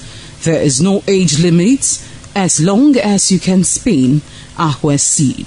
Ayo or Akwa game, known as the game of intellectual. This game requires a lot of mathematical skills. Akwa game is played with carved wooden box containing 12 holes.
ITV, certainly the best.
experience to have you join us on the program Heritage. My name is Precious Fortune, and of course, you know how we get to do it on this program, where we get to take you around different cultural experiences, dance, celebrations, festivals, and all of that. And today is no exception. Well, today we're going to be looking at something quite unique. We're going to be looking at the Igede dance of Benue State. Now, that dance, everything about that dance, the steps, the rhythm, the musical instrument, everything is spectacular. Let's go take a look.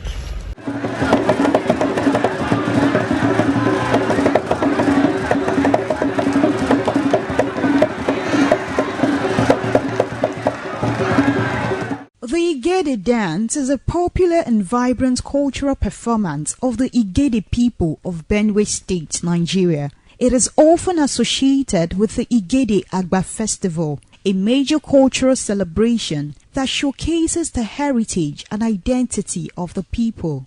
The Igede people trace their ancestry to Sabongida Ora in Edo State, from where they migrated centuries ago under the leadership of a figure named Agba, before settling in present-day Benue State.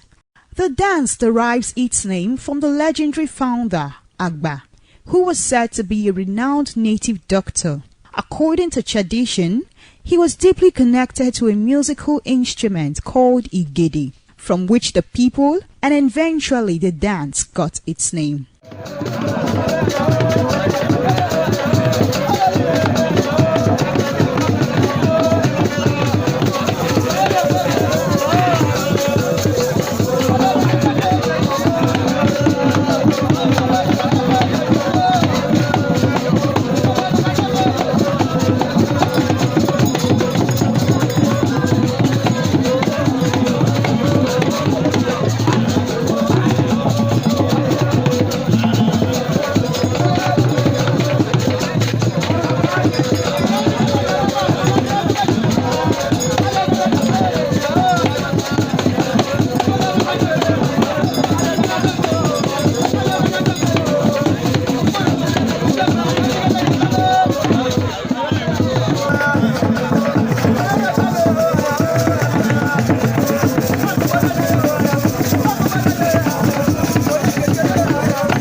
The Igede dance is a high-energy, expressive performance Typically showcased during the Igede Agbanyuyam festival, it is performed to honor the ancestors, celebrate a bountiful harvest, and demonstrate strength, unity, and cultural pride. Though it can be performed at other times, it is most prominent during festive seasons.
Characterized by fast-paced rhythms and dynamic movements, the dance is a spectacle of color and tradition.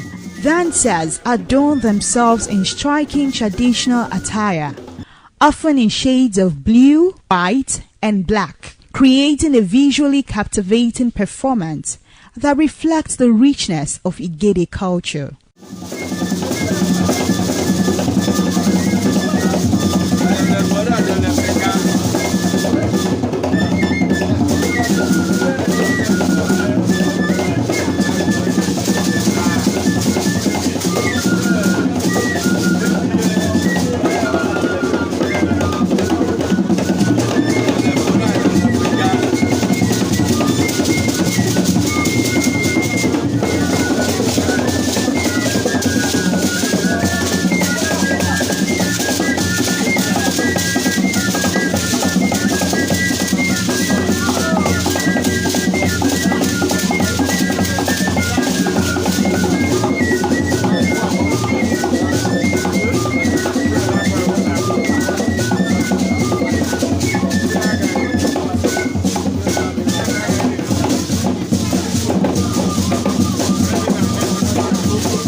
was the Igede dance of Benue State, and that dance was really an amazing one. Everything about the dance is beautiful. I hope you enjoyed all of that. Well, do join us next time, of course, same station, for another episode of Heritage. In the meantime, have yourself a productive week. Bye for now.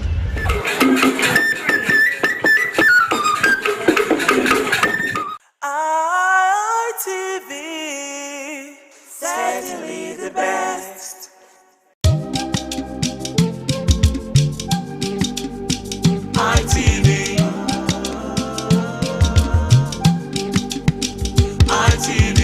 ITV, certainly the best.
ITV, certainly the best.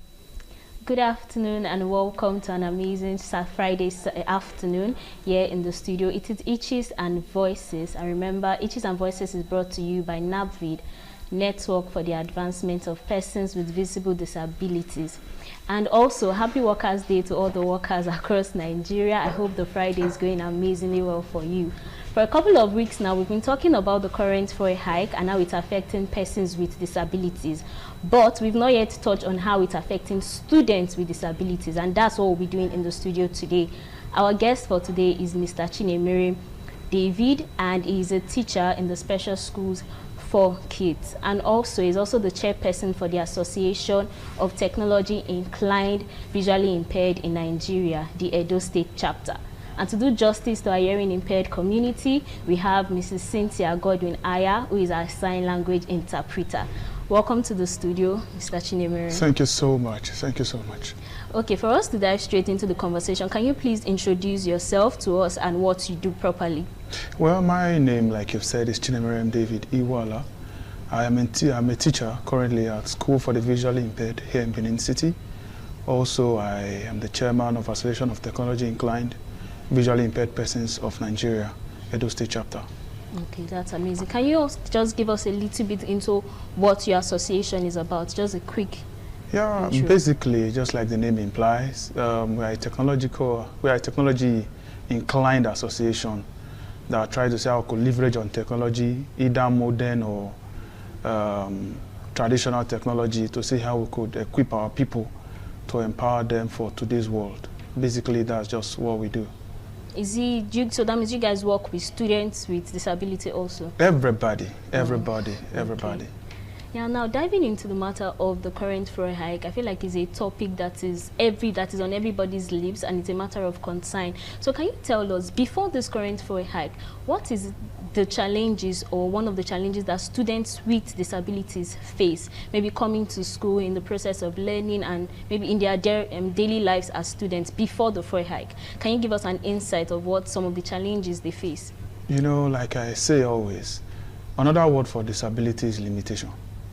So, which means for the mere fact that somebody is already going about with a form of disability or not, shows that that person is already facing some very severe challenges, other than what every other able-bodied person, like we'll try to call them, faces. So, ordinarily, a person with disability is already facing challenges. If I have to go somewhere, for instance, I would need a sighted person to aid me or assist me to the place. And that will mean an extra cost for me. So now we're talking about the spike in the price of petrol due to the Iran-US war, the closure of the Strait of Hormuz and all of that. You could see that it becomes even worse, because one of the first things it affects is transportation price. And just like it is with every other person, transportation we've discovered have gone higher, maybe by 100 or 200, 300, 500, depending on the location or the distance you are to cover. So, naturally, disability in itself comes with some very severe challenges. Like what and what for students with disability now, to be specific? Commuting to school.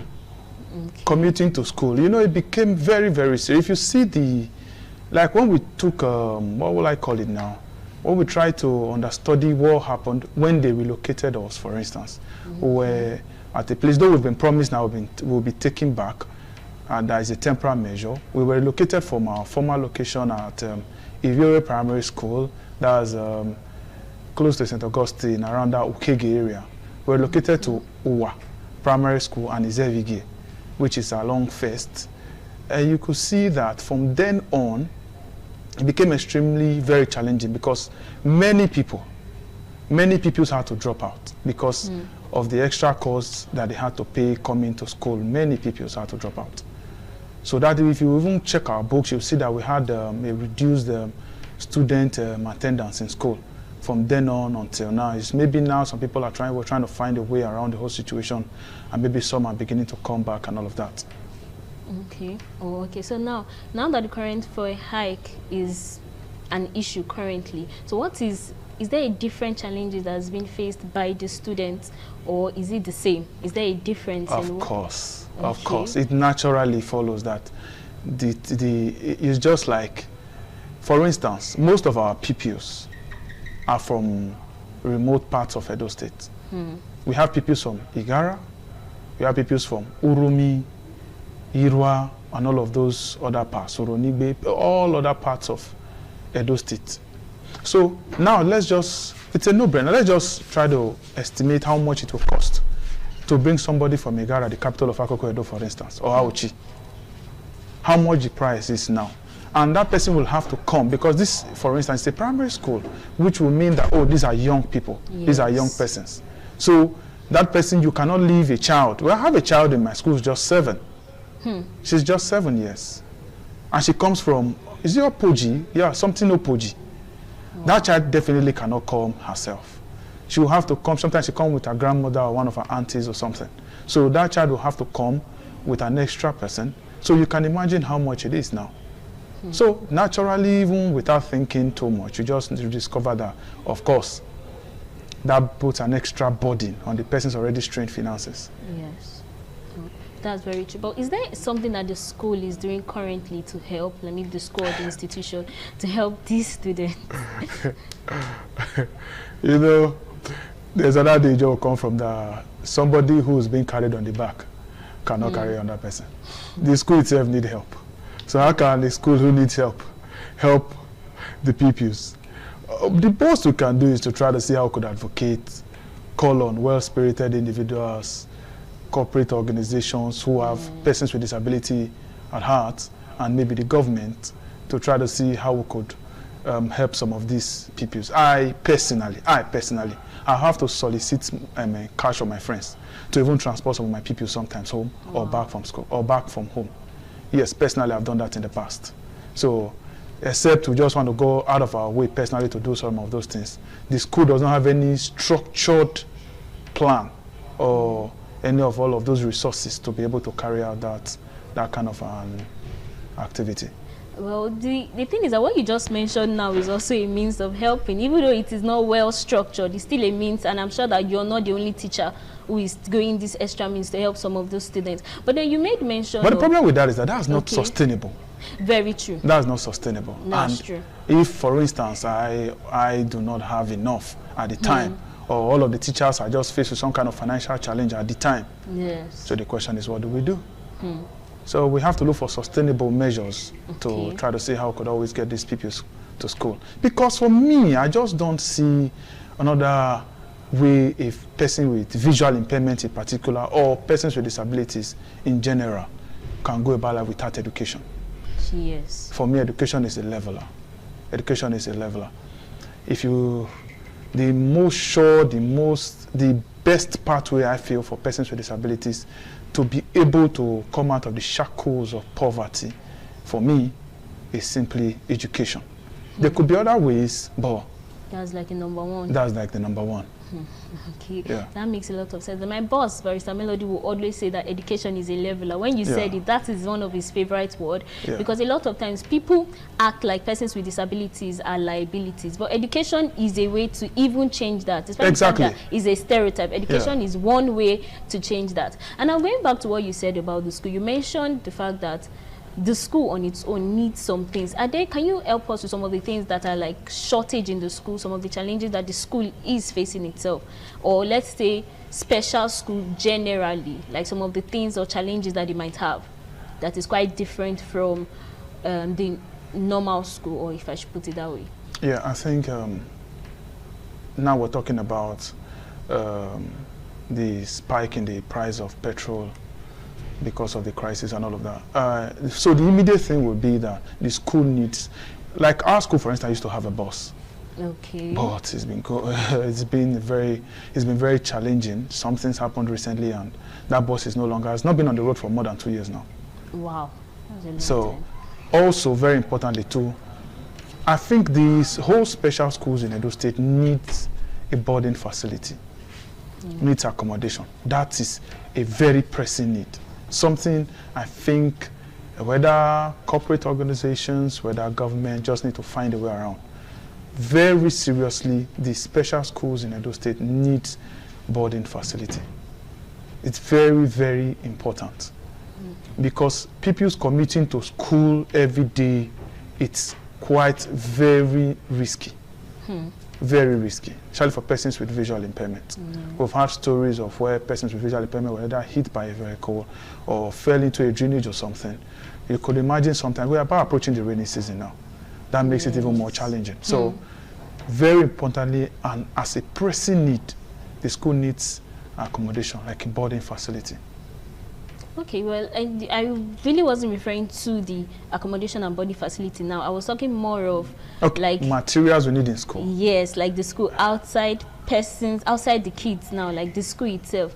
But then you made mention, before we go back to that, you made mention of the rainy season coming, and it just drew my mind back to a situation we had where some kids, I think a child drowned during the rainy season when they were coming back from school. It just throws more light to how this transportation or a means of transporting for these kids is very important, because these are special kids and they need them. But then I think we need to do more justice to that. Can you throw more light on the means of transportation or accommodation as a way to rectify the current challenges that are being faced as a means of this fuel hike? You know, I would not want to talk too much without preferring solutions. Okay.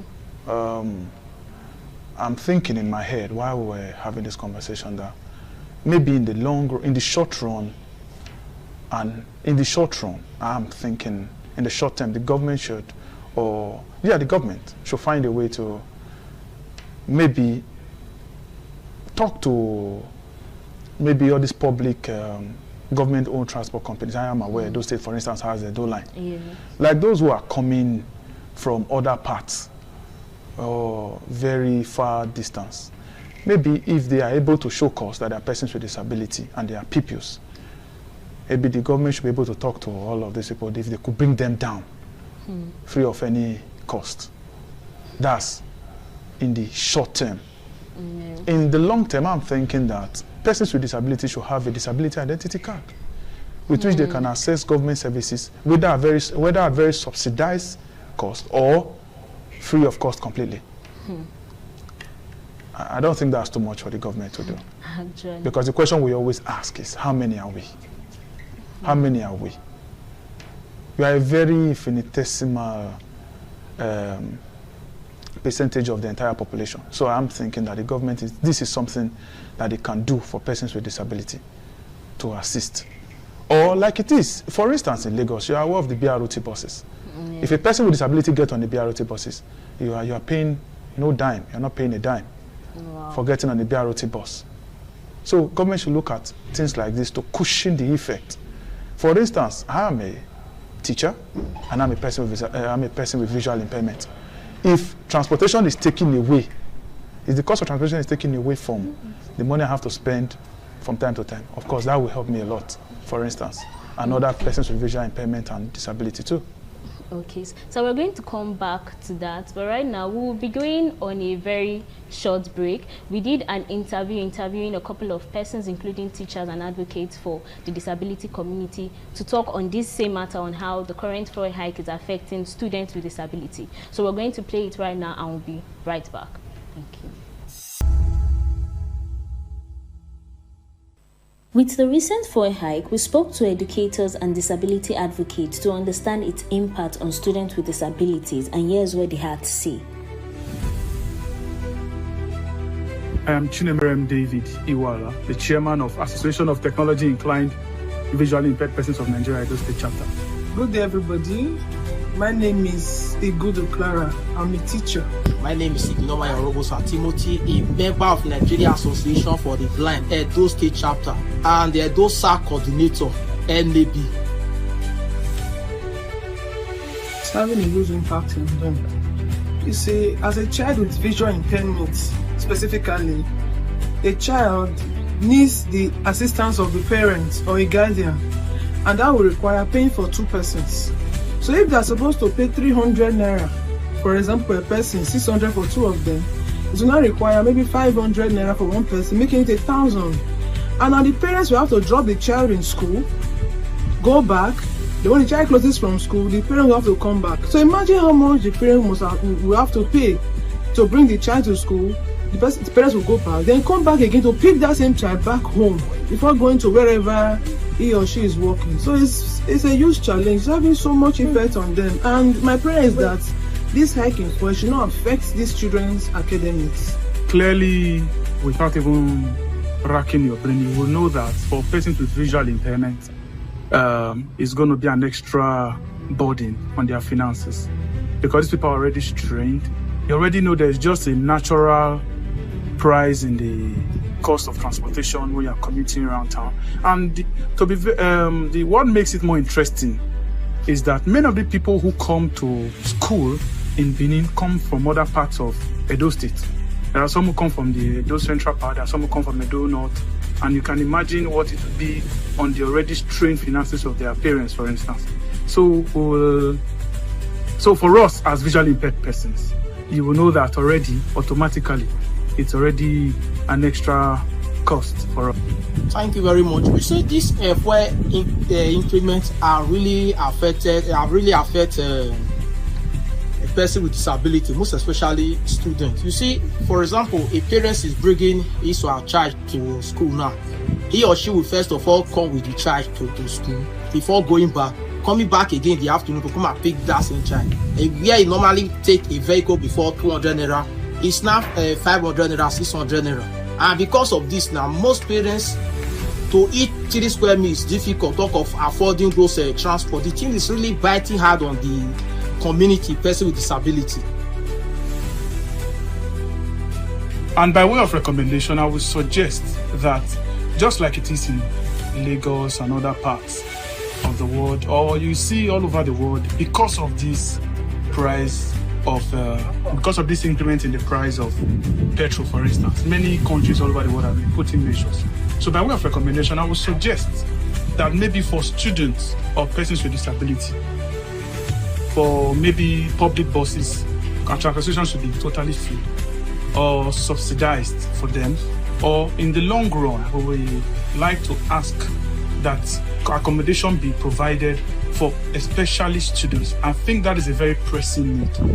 It's been on for a while. We're trying to see how we could push that accommodation so that these people don't have to travel far to come to school on a daily basis.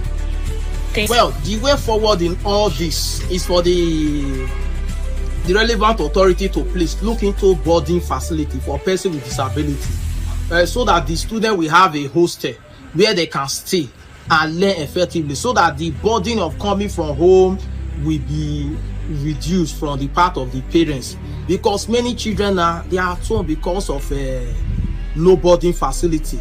These insights reflect the real challenges faced by the disability community, with students with disabilities being even more affected. This also highlights the need for a more inclusive and thoughtful support system. One common thing that everybody was saying is how a subsidized means of transportation, maybe with buses, should be made available for students, and also the need for accommodation to be made available for students with disabilities. And sir, we would want you to maybe in a few words, is there any other thing you'd like to add to the things that they've said already? Nothing much to be added, but research has shown that there's a correlation between poverty and disability. And I would want to appeal to the conscience of well-meaning individuals and the government that somebody is already facing some kind of challenge because of a disability is enough. Now depriving that person of the chance of being educated becomes even worse.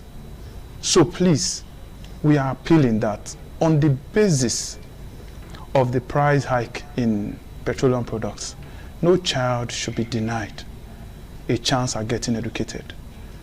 So all hands must be on deck to ensure that we'll find a way to cushion this effect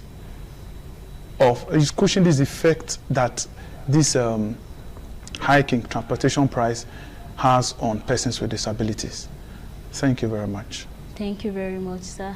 You've spoken very well throughout the session. And also, lastly, I would like to say that the main thing right now is providing, as I've said earlier, a means of accommodation and also a means of transportation. It is what we've been singing throughout today's session for students with disability.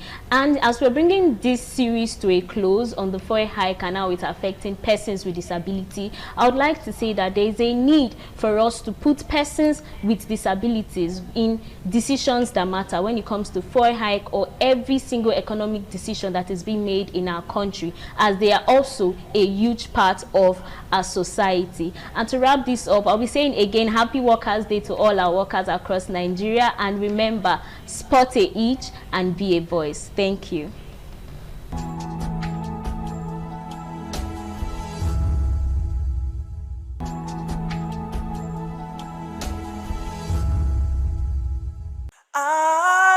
ITV, certainly the best.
Oh, my son, my dear. You will say, oh, my dear.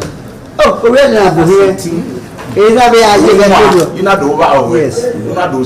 Yes, my dear. Where's the Ramanisa? Where's the Ramanisa? Oh, where's my dear? He said,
The Esama of Benin Kingdom thanked the new Edion for visiting him and advised them to always abide by the rules and regulations of their new positions. The Esama urged them to indulge in what will continue to bring development and progress to the community. When I say it's your job, I wait to us and I know what I will. Papa. Caliban was in a cook, no, we said, who paid you? Who paid you? Baba. Echo one as ever. Ever here, lost the letter did we ask about my former house. I were wedding a joke. Jonah William. Jonah Pulu. Jonah Nuria Kwan Wah.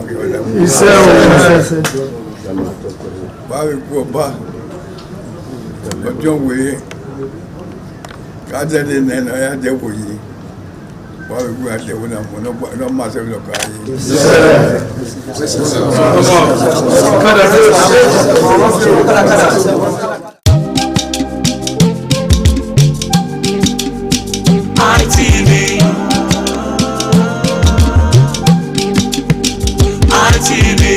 ITV, certainly the best.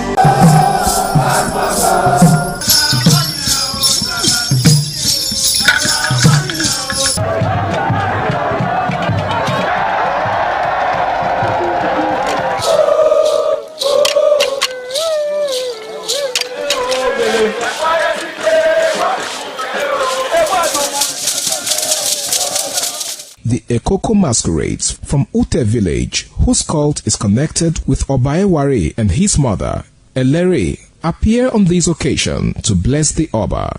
Ekoko is a ritual masquerade that dances to please the guests and the Oba.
ITV, certainly the best. ITV, certainly the best.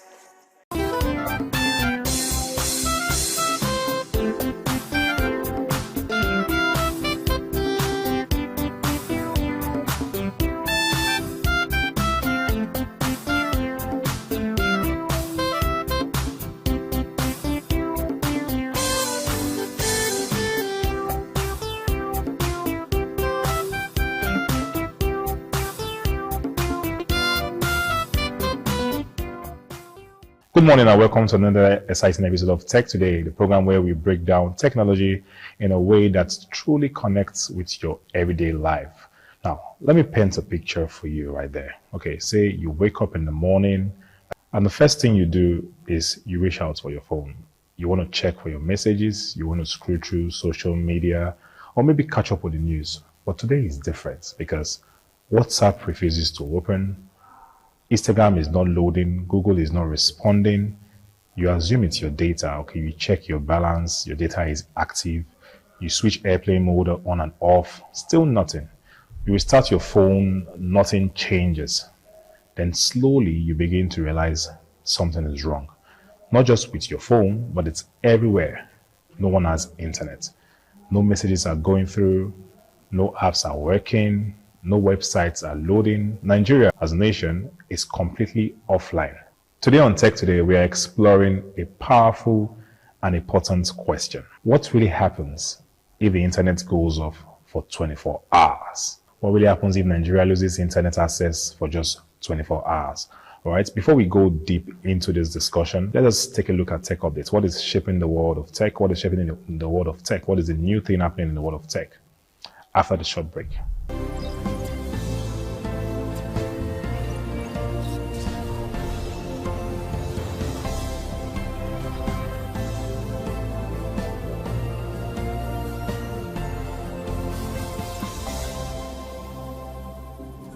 Welcome back to Tech Updates segment. Number one, we have that Apple Incorporation, the owners of iPhones, the makers of iPhones, iPad, and so on, they have hit a record revenue amid leadership shakeup.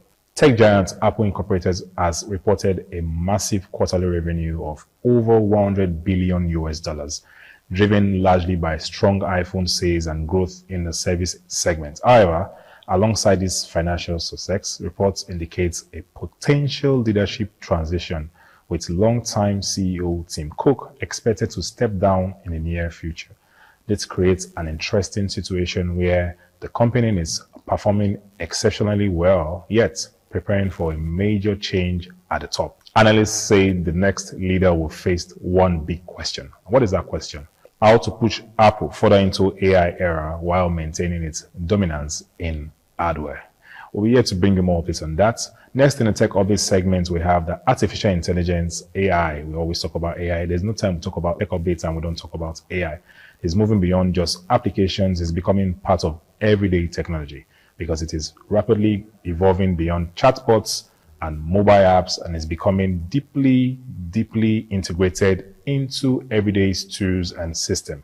Experts are predicting that by the end of 2026, a large portion of software and devices will include agentic AI systems capable of performing tasks independently without constant human input. This means that AI could plan your schedules, AI could respond to your emails, AI could make bookings, even complete work tasks automatically rather than simply responding to just your commands. So AI is now shifting towards acting on behalf of users rather than just, responding to commands. So in simple terms, we are moving from using apps to AI doing the things for us. That is quite interesting. Next in the tech updates, we have that Meta Platforms, the parent company of Facebook, WhatsApp, Instagram, Threads, the whole lot, is experiencing a notable drop in daily active users, with reports indicating a loss of millions of users within a short period. This decline reflects a broader shift in how people engage online. Many users are moving away from traditional social media platforms towards short-form video content.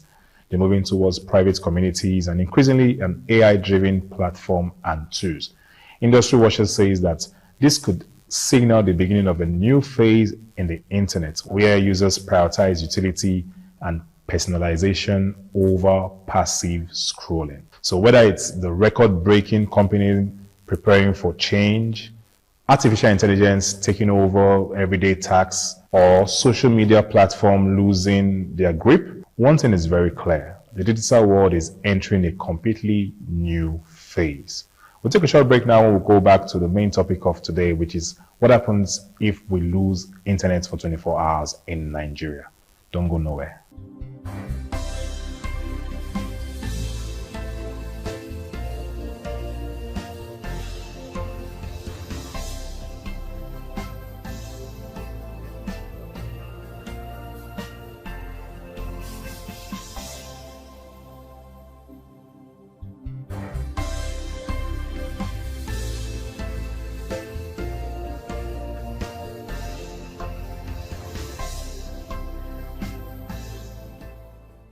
Welcome back to the program. Let's start from the beginning, okay?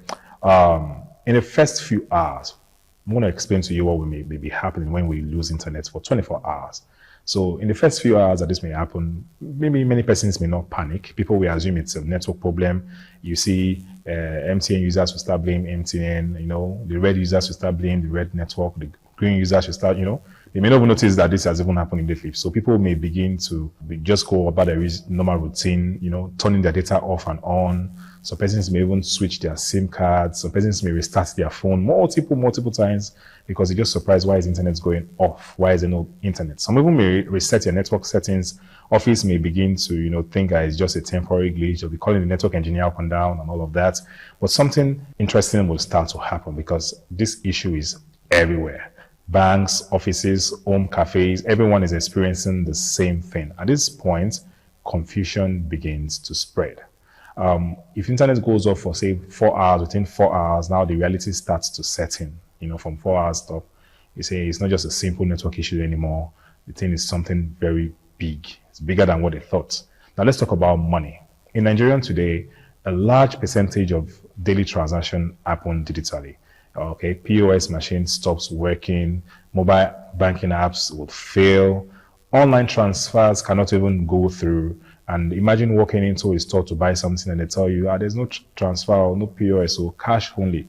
And then you realize you don't even have much cash on you. Now let's multiply that by millions of people across the country. So small businesses begin to struggle immediately. Restaurants, supermarkets, fuel stations, many of them depend now on digital payment system. We have ride-hailing services would stop working. There will be no way to go around. Logistics companies cannot process deliveries anymore. Why? There's no internet. Dispatch riders cannot even receive new orders because they need the internet to access the apps that's on their phone because it's internet-based. At this point in time, economy will just go down, and this is just happening within hours, just 4 to 6 hours when we have no internet.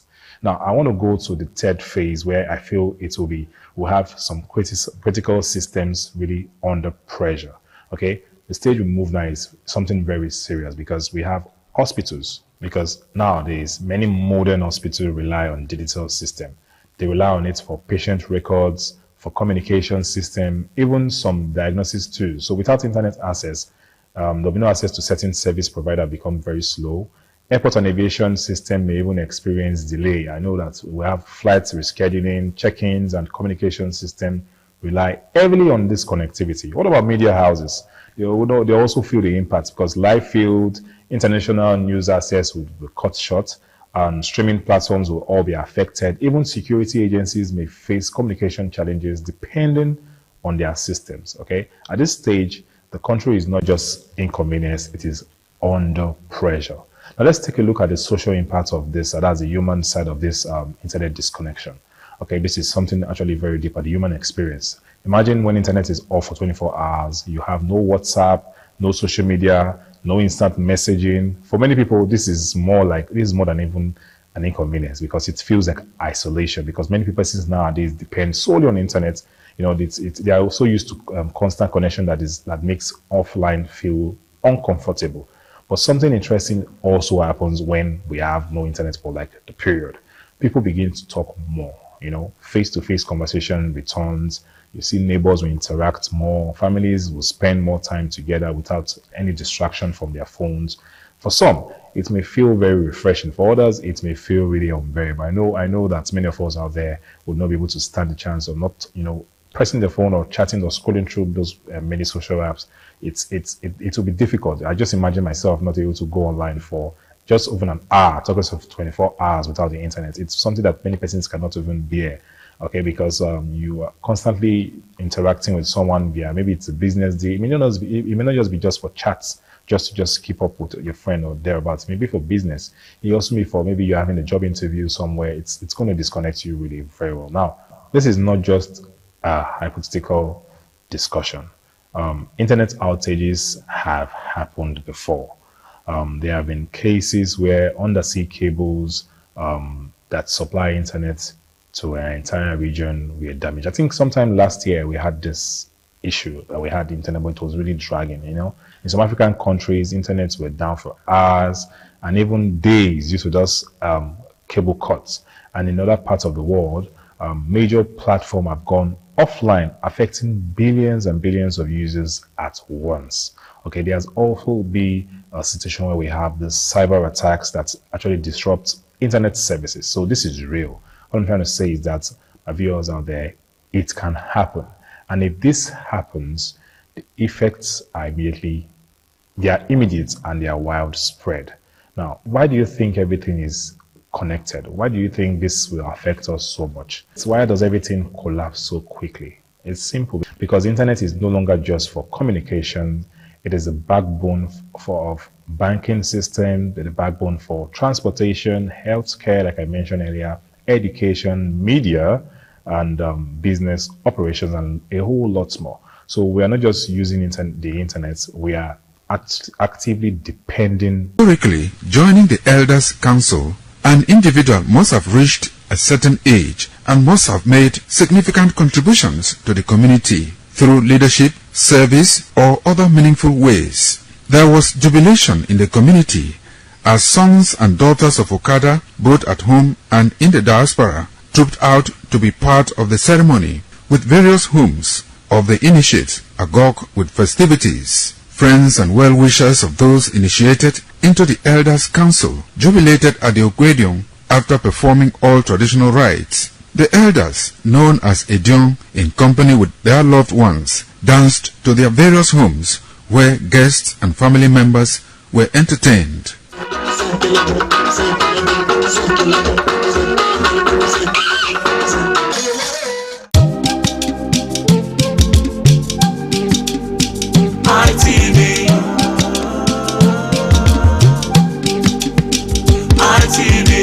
ITV, certainly the best. ITV, certainly the best.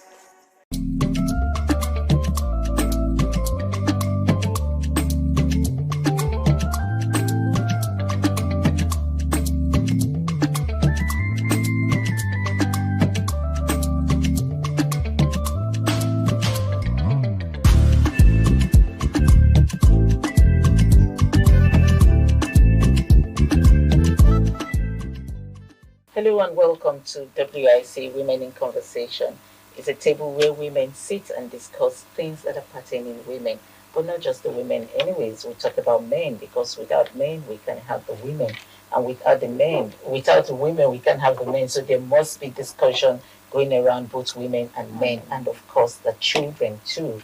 We'll also talk about the children, but we made it just a women affair so we can be free to talk about us really. Anyway, welcome to today's episode of WIC. I am Patricia Urum-Gabriels.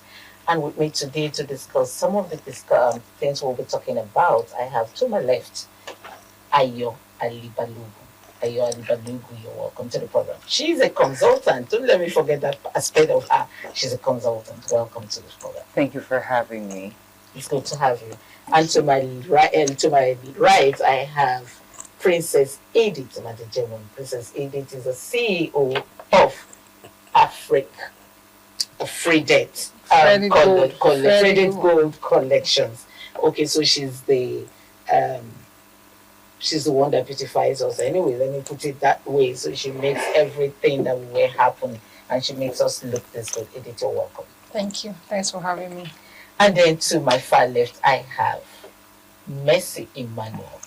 Mercy Emmanuel is a nurse, and a senior nurse at that. Mercy here has been the one telling us what to eat and what not to eat, what to drink and what not to drink. We remember the Christmas episode where she was telling us we shouldn't take a lot of soda and all that. Carbonated drinks. And she told us to, stick on water, which wasn't really nice for me. Mercy, you're welcome to Thank you. Okay, so let's start off with what we're going to be talking on today. We're going to be talking on Mother's Day. Mother's Day was celebrated just last week. A few days ago. Yes, a few days ago. Yes, maybe I should say it out here. I got a bouquet of money from my daughter. Wow. And of course, the men were so angry in the house. They were like, what's going on? Every day people are celebrating Mother's Day, Mother's Day. That's why we want to talk about it today. Let me start with you, Ayo.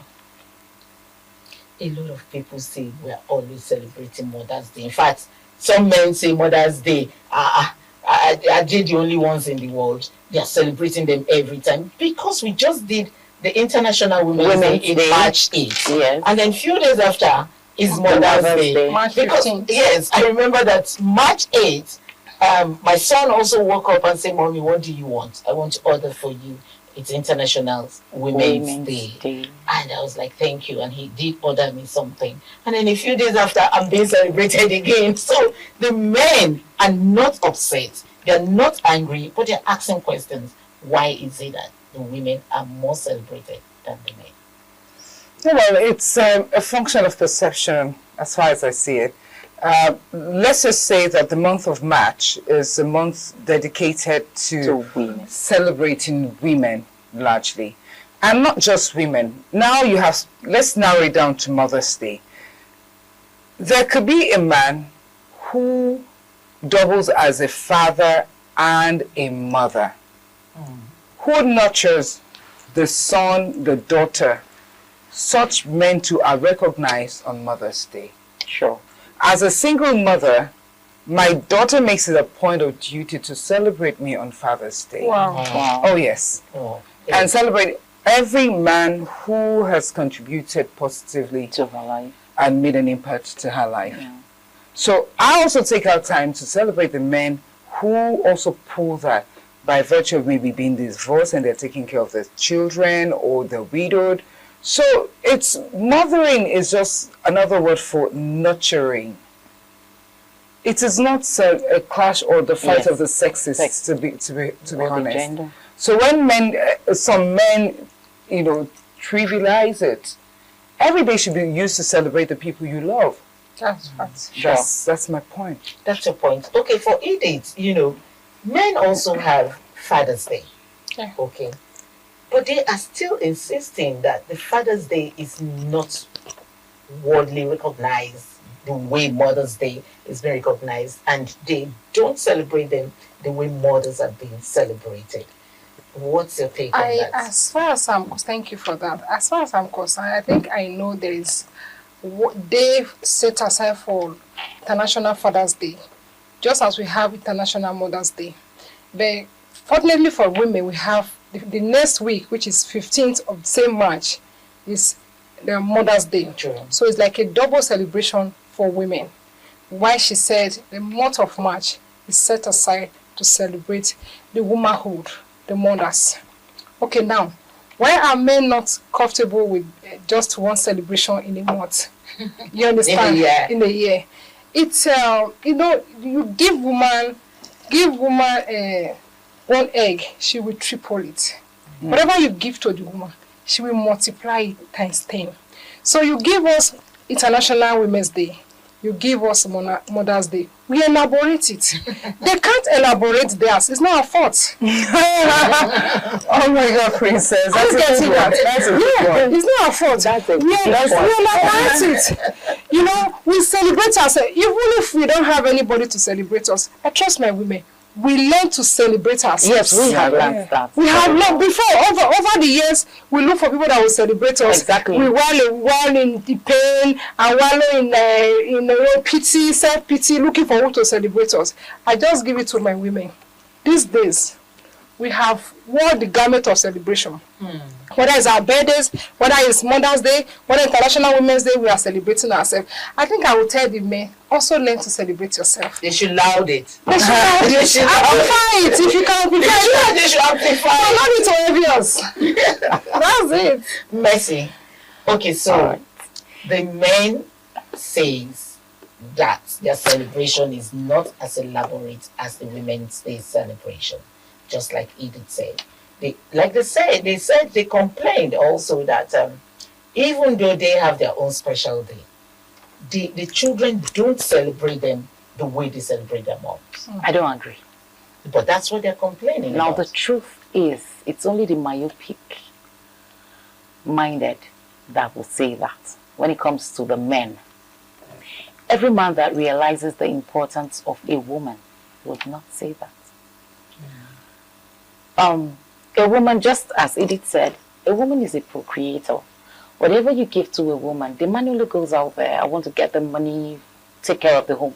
They think that whatever it is they've gone out to fetch is enough to sort out everything. But no. You know, I used to get angry with this man that sang this, to be a man is not a day's job. I'm like, what do you guys bring to the table? You know, when a woman is asked that question and you don't know what to answer, it's because you do not know who you are. Do you understand? A woman should be celebrated every second because a woman is seated here. She's washing, she's cooking, she's thinking of the next thing to do. I mean, in few seconds, a woman is a multitasker. So you think the men don't multitask? No, they don't. Really? That is the way we are wired. Just a few. And if you watch some skit makers, you'll see them when a woman just decides, okay, let me go out, you take care of the home, clean the house, take care of the kids and all that. You see that by the time the child cries once, Daddy, I'm hungry, the other one comes, Daddy, I want to cook, the other one comes, Daddy, I want to do this, Daddy, like, hey, let your mother come and take care. So why a child or people around understand the importance of women or mothers? Because we put in a lot. They put in little, whether we like it or not, they put in little and expect so much. But we, funny enough, we put in a lot. And funny enough, we also get it clear. Because Ayo said something about some people could be widowers, some men could have been divorced. Very few and of them. They take care of the children, Yes. like the women do. So what extra do you think the women put? Wow. Okay. Now, there are many women that are not just full housewives. I give it to those that are full housewives because the tax in the house is overwhelming. Because the men go out and when they are back, I posted something some days back on my WhatsApp status and a woman that was breastfeeding and sleeping. Now she is sleeping and the child is just not comfortable. Probably this woman is probably a full housewife, let us assume. She cleans the house, she takes care of the kids. Probably she took the kids to school. She takes care of that man that just wakes up in the morning, takes his bath and just runs off to work. And she stays back in the house to care for the kids when they are back and to also care for the family. So the woman puts a whole lot. This man just goes out, gets to work, and he's back. But they tell you they bring the money. No. Is just so the women also bring the money. You know, for me, to be honest, I don't like to do the war of the sexes. I don't. I like fairness and balance. All right. But life is not like that generally. Sure. So in each household, you determine how you want to structure or how you move. You know, so when you have the woman, she's doing house chores and everything, nothing stops the man from helping out. The men wouldn't. Now, I am the head. So because I am not in their home, I can't say. You understand? These days, we look at things from the periphery and we reach a lot of conclusions. Until you walk in that person's shoes. Before you understand. So for a man that goes out to bring the money, he's done a lot. Let's assume this man wakes up at lives in the Keja and walks on the island for work. And you know, wakes up at 4:30 or 5, says his prayers, leaves the house by 6, has to get to by 6 o'clock on 3rd Mainland Bridge. There's traffic. By 5:30. Exactly. So the guy gets to work at 7, half 7, goes through all the work process, the office politics, the stress, the disappointment, the joys, the wins, comes back home. At least he's sure that he'll meet a warm house, a house where there's food, love, and all of these things is also premised on their relationship. The children, now the world might decide to celebrate the man only once a year. You as a wife or as a girlfriend, as a partner, is your decision how often you want to celebrate him. Yeah. Appreciate him. For me, whether my husband or my boyfriend or my son or my children or my relatives, my co-workers, I have seen that nobody knows, tomorrow. So therefore, I'm going to celebrate you as much as I can at every point that I have. Okay, Ayo, let's look at celebration from your own angle. You want to celebrate them as much as you can. How do you want to celebrate? Or what do you mean by celebrating them? Because these men are complaining that when his mother, like I just said, I got a bouquet of money from my daughter. I don't know. I'm just saying here, I don't know what my daughter would do. But I don't think she would want to, give a bouquet of money to his dad. Because, to her dad. Because she might be thinking he has enough. Yeah, but I don't know if you understand. We mothers, the moment I saw the bouquet of money, it all boils down. I was like, it all boils down. Thank you. It all relationship that has been created. Thank you. Between either the man and the people around him. And the children. I want to broaden it to the people around him. Trust me, if that man fits in to be celebrated, he needs not to blow a trumpet. It will just come naturally. So for me, you asked me a question. Yes, I asked you a question. Please go ahead. So you said, how would the man be celebrated? Okay. So a lot of time we're expecting grandiose gesture. Well, so let's assume I live with this awesome man and he comes in. He's not even my brother. He's not even my boyfriend or something. Well, let's say we're just co-tenants in the house. You give him a warm meal.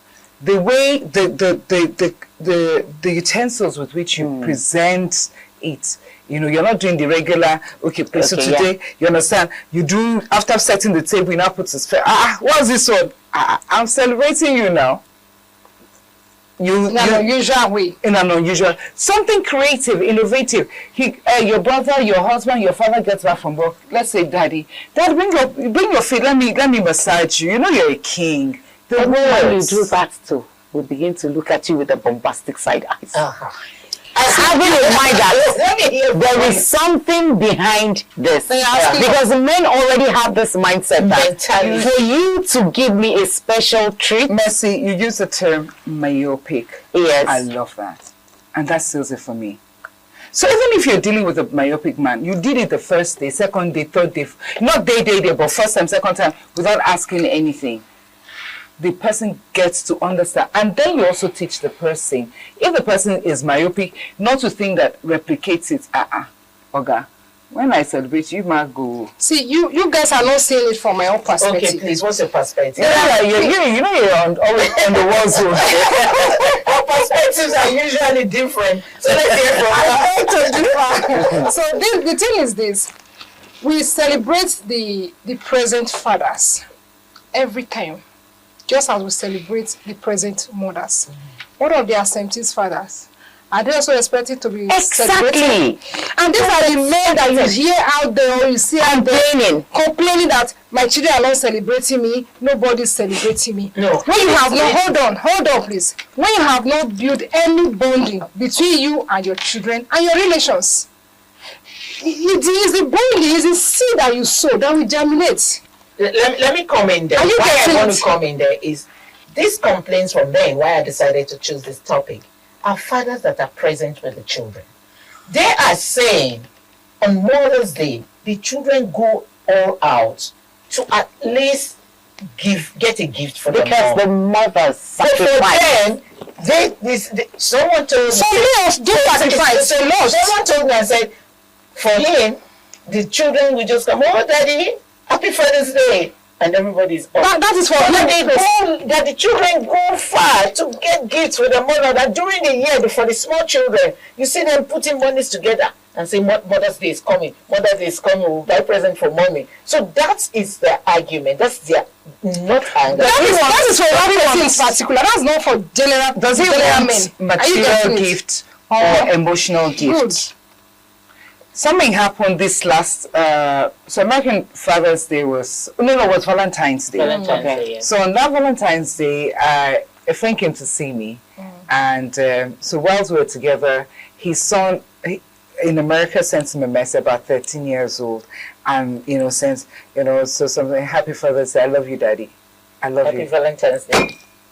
The guy just went, don't tell me you love me. How can you tell me? Don't. I was like, hold on a second. Your son told you he loves you. That should not be a problem. He has never felt love. He has never seen love. No. So, he said, well, I said, no. Now that brings it down to few years down the line. I said, don't train this boy not to be able to express emotion. Yes. This is you, his father. Yeah. He's saying that I love you, Daddy. It was like, if he was just there to hug him and everything, that would have just been okay. And I said to him, now, if this was close up years down the line, you begin to complain. Yeah. So what do we do? This is exactly the point I made, that you're expecting from what you've not built. I just said you can't If there is a relationship, or if there was a relationship, I don't think he'll be overwhelmed by Daddy, I love you. Because he has already laid that foundation.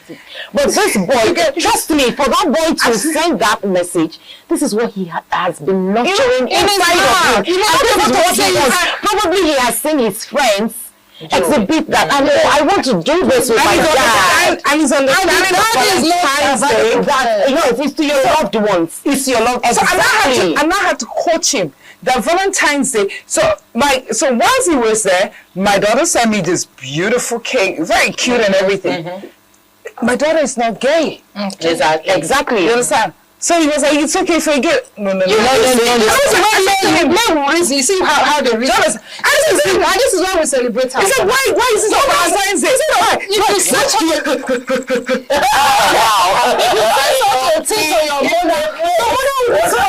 I'm telling you, I want to send him this clip so he knows that I spoke about it. On the long run, it's also good to celebrate our father.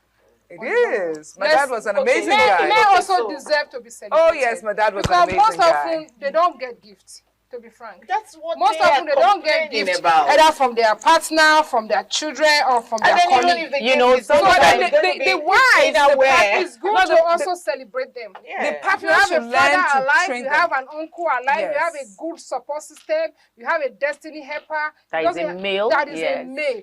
Go out there to celebrate them. Look out for their big day, for their anniversary, celebrate them. And if you don't know any of this, their big day, anytime, any day, please celebrate every good man in your life. That's it. Okay, we're going to go for a short break, and when we come back, we're going to continue this conversation. Ayo just did a shout out to Dele. We would like to have the Dele in the studio, even though we don't accommodate men, but we would like to have him and see him when he was in. Dele, this is for you. You're coming on the show. Let's go on a short break. We'll be right back. Please sit. Okay.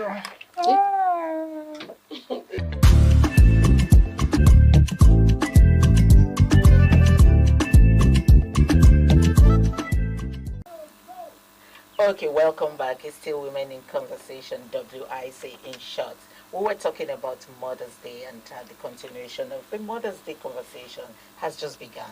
So Edith was saying something about celebrating men at all times. So I was going to come into talking about you celebrate the real men, not just the men that fathered a child. You know, you mean sperm donor? Exactly. Thank you.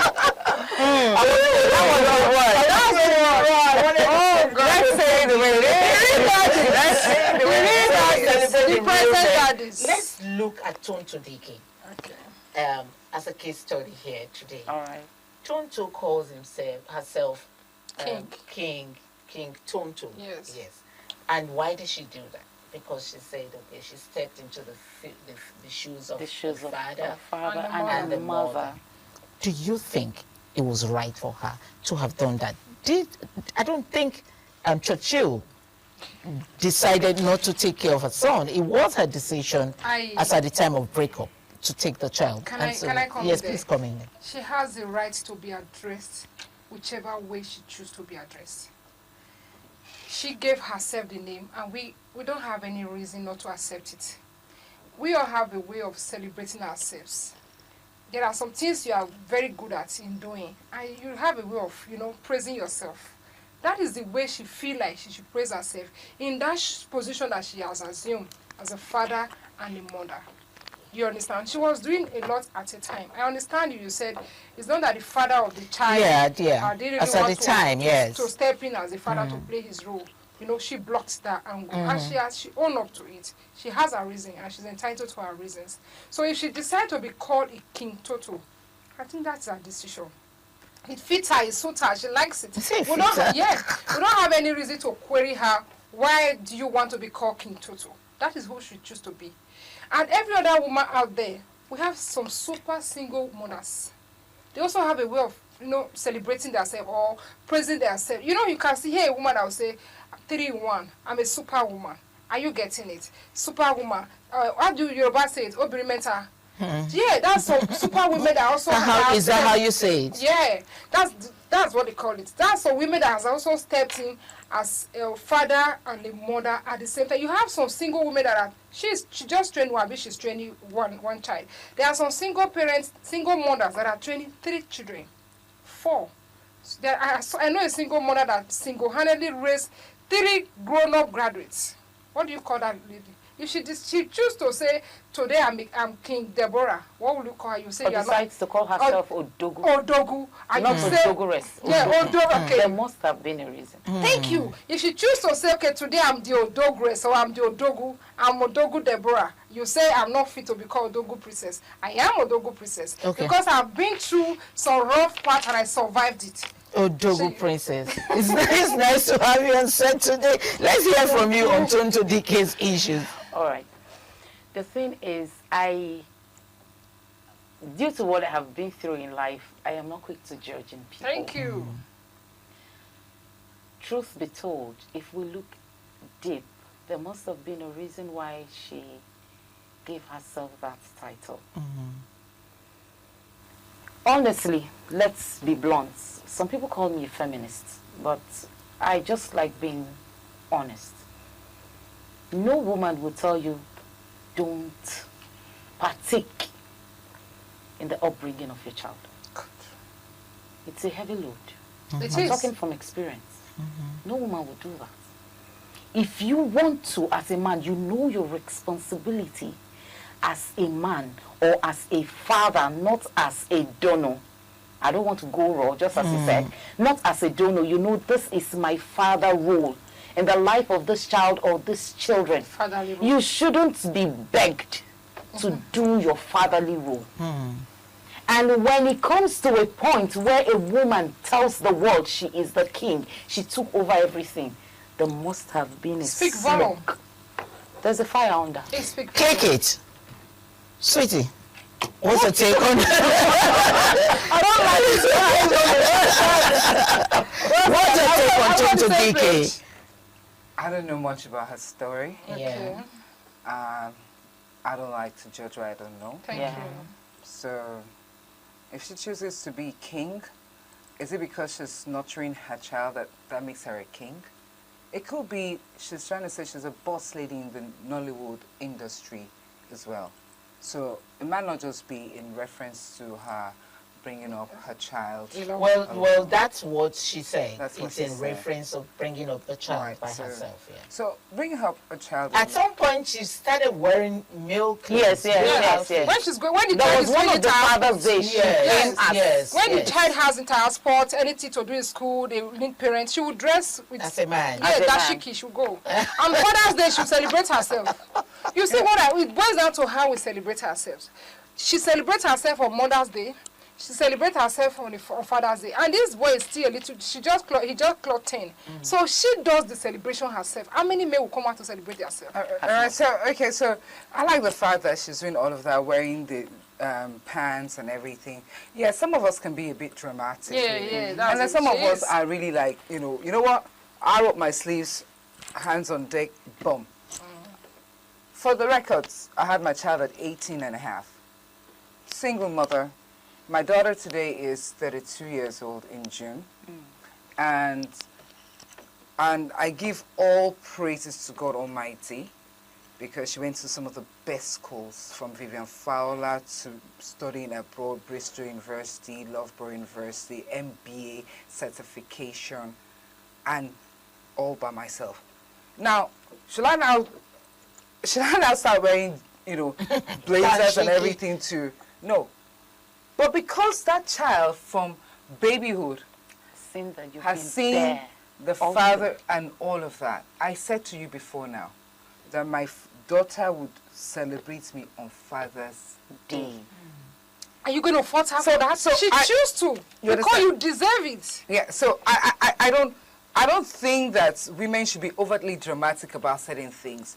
In Yoruba, we say this: what you can change, you accept. What you can change.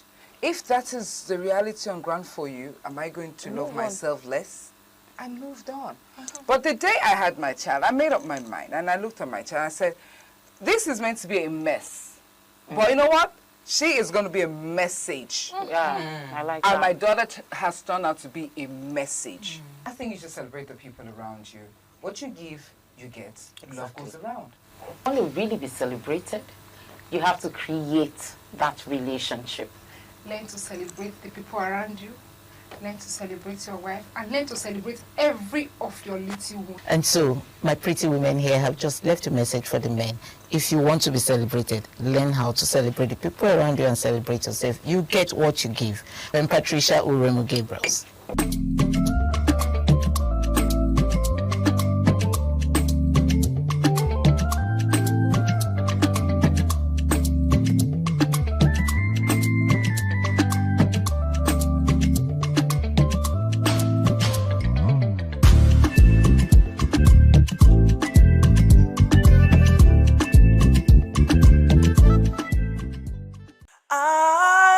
ITV, certainly the best.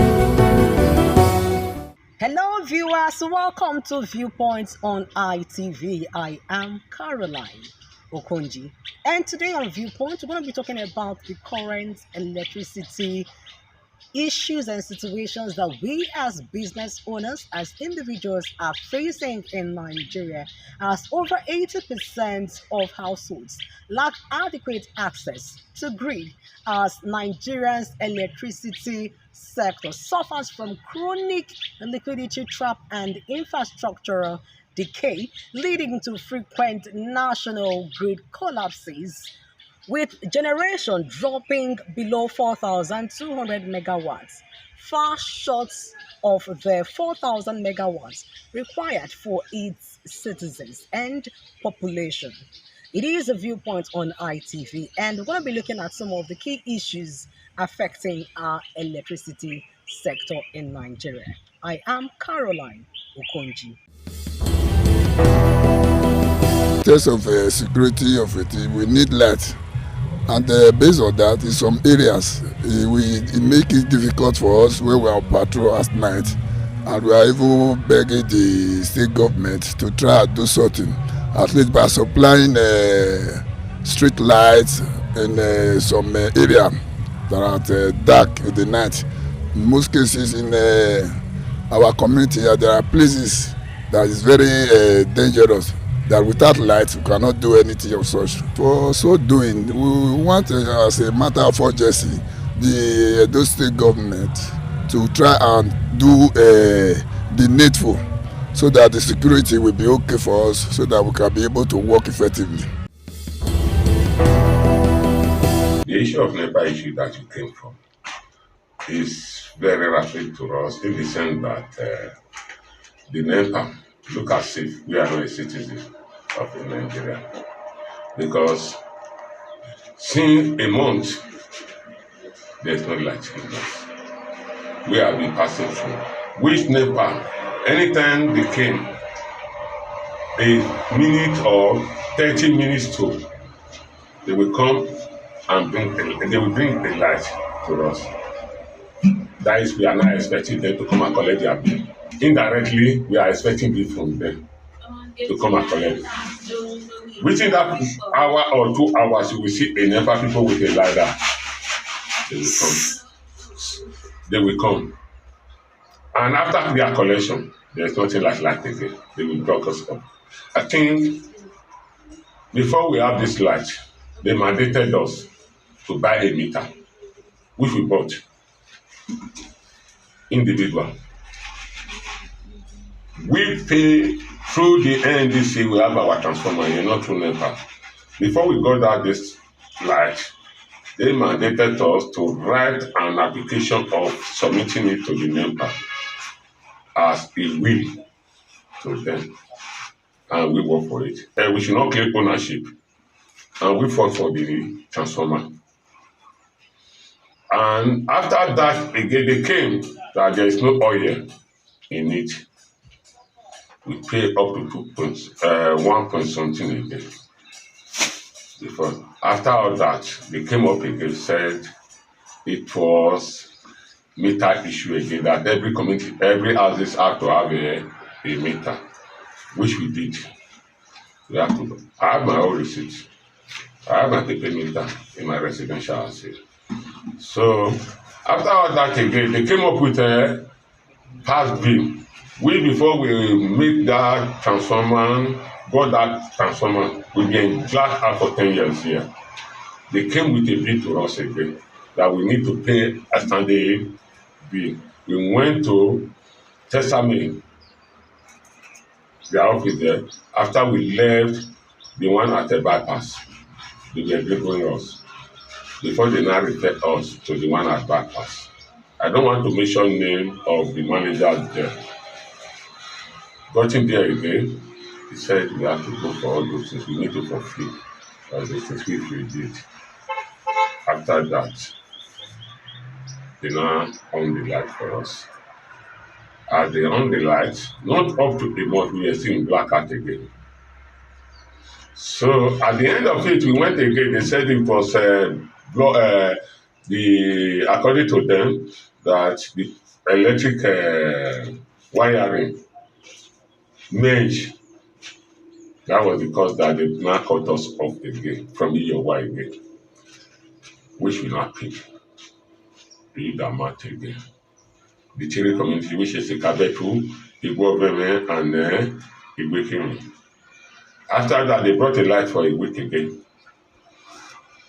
After a week, they cut us off again. They said EOY is owing. We now went to the office again and told them that if EOY is owing, does that mean it affects our community?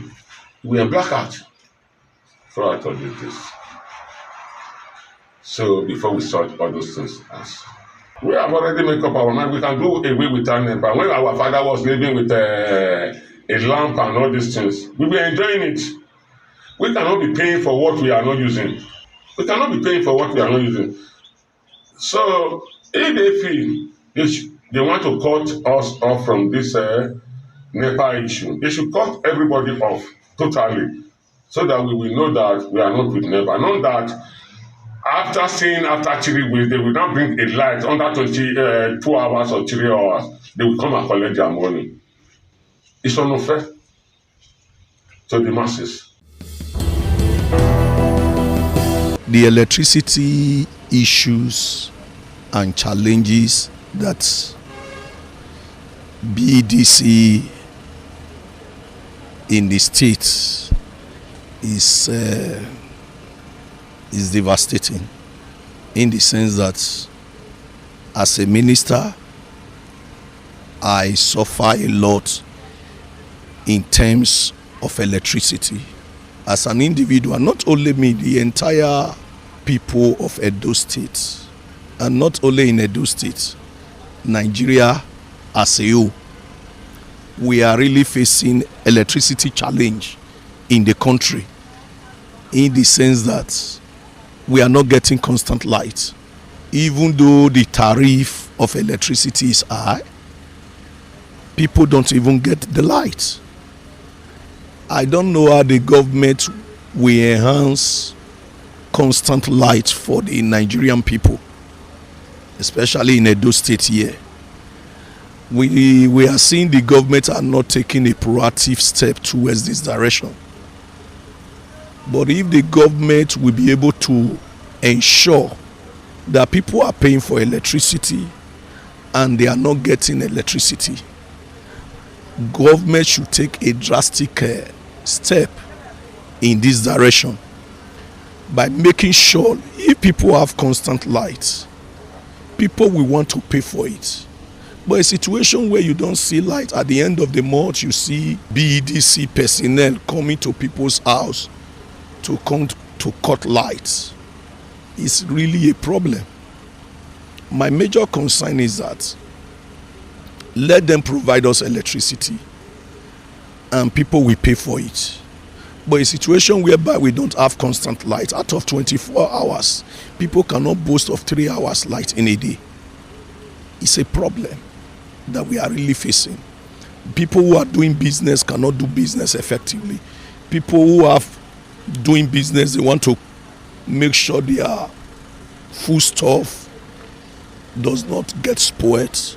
Nobody can preserve their food again. Even though they cook, you cannot preserve it. Even though electricity for our artisans to work, they cannot get electricity to empower their equipment in order to boost productivity for the entire society. It is really a problem. The state of electricity in our country, in our state, is very poor. Very, very poor. We don't know how government is creating effectiveness on this aspect. We say Nigeria is generating electricity and the neighboring are getting electricity, and the people that are in this country are not benefiting it. Nigerians, we are crying. As a person, I am crying. We don't say as an individual we don't want to pay for electricity. We are not saying that they should give us light for free, but let them make light available and let people pay for it. They often tell us the national grid is collapsed. So ultimately it's to develop enough capacity, the whole process of generation, distribution and the rest of it. And then the enabling law, the happy thing recently is that they have said is deregulated. You know, state governments and private investors can now enter the electricity market, generate and sell.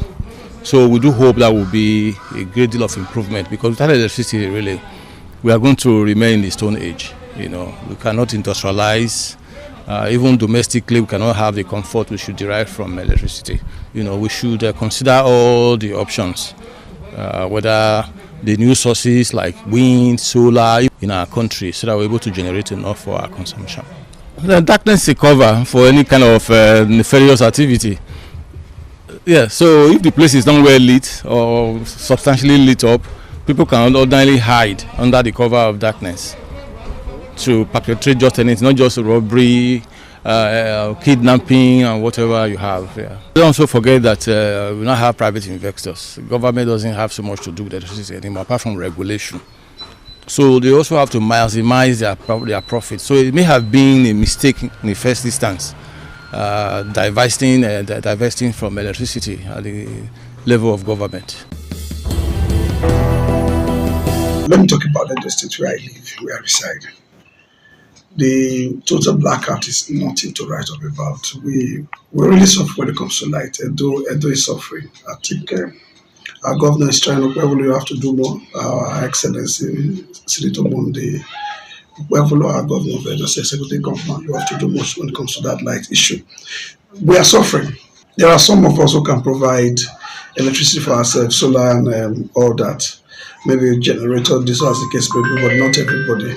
And so at this junction, I think it is expedient that our governor looks straight into this issue and solve this problem. What would I call it? I don't know the right English to use.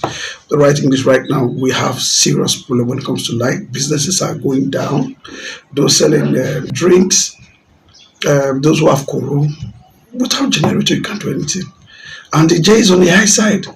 Those small J, those are better passing our neighbor used to buy them 30,000, 10,000. Now you can't buy it.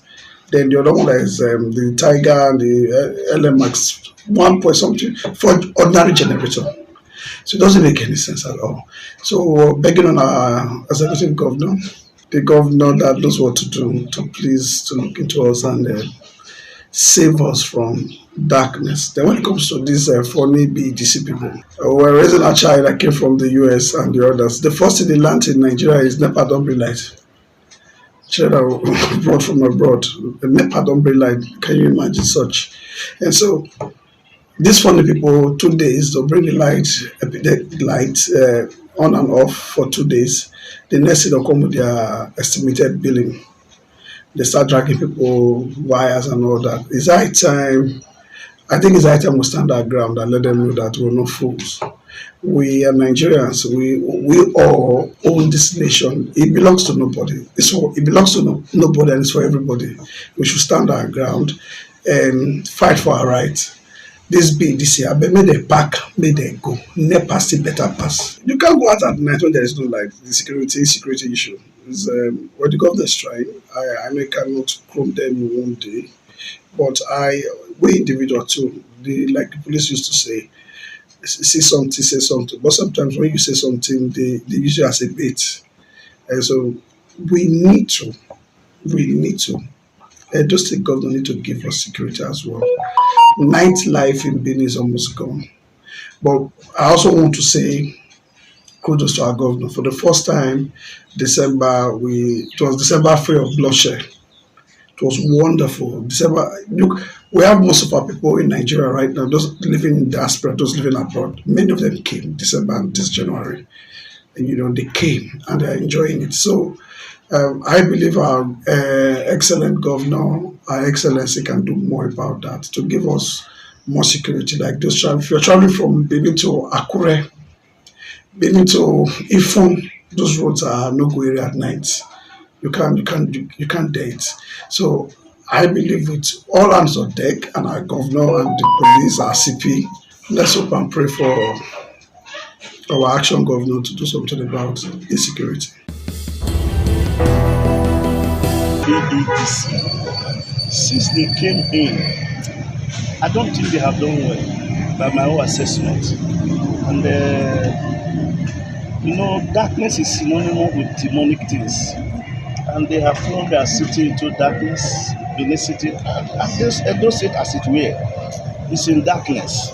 And I think that the government should step into the matter to do something about the situation. Because the way I look at it is that, for me, I think it is deliberate. Because there are some areas that have light. They call it dedicated light. So why can't everybody have the same light? Because there are areas for 2 weeks no light, for 1 month no light. Some people have 3 hours a day. Some people have 1 hour. And if they bring light in these 20 years, people shout, hey! They'll be saying up NEPA instead of up BEDC, which is BEDC. So the thing is that government should step in and help us. People are dying, and most people are paying for darkness.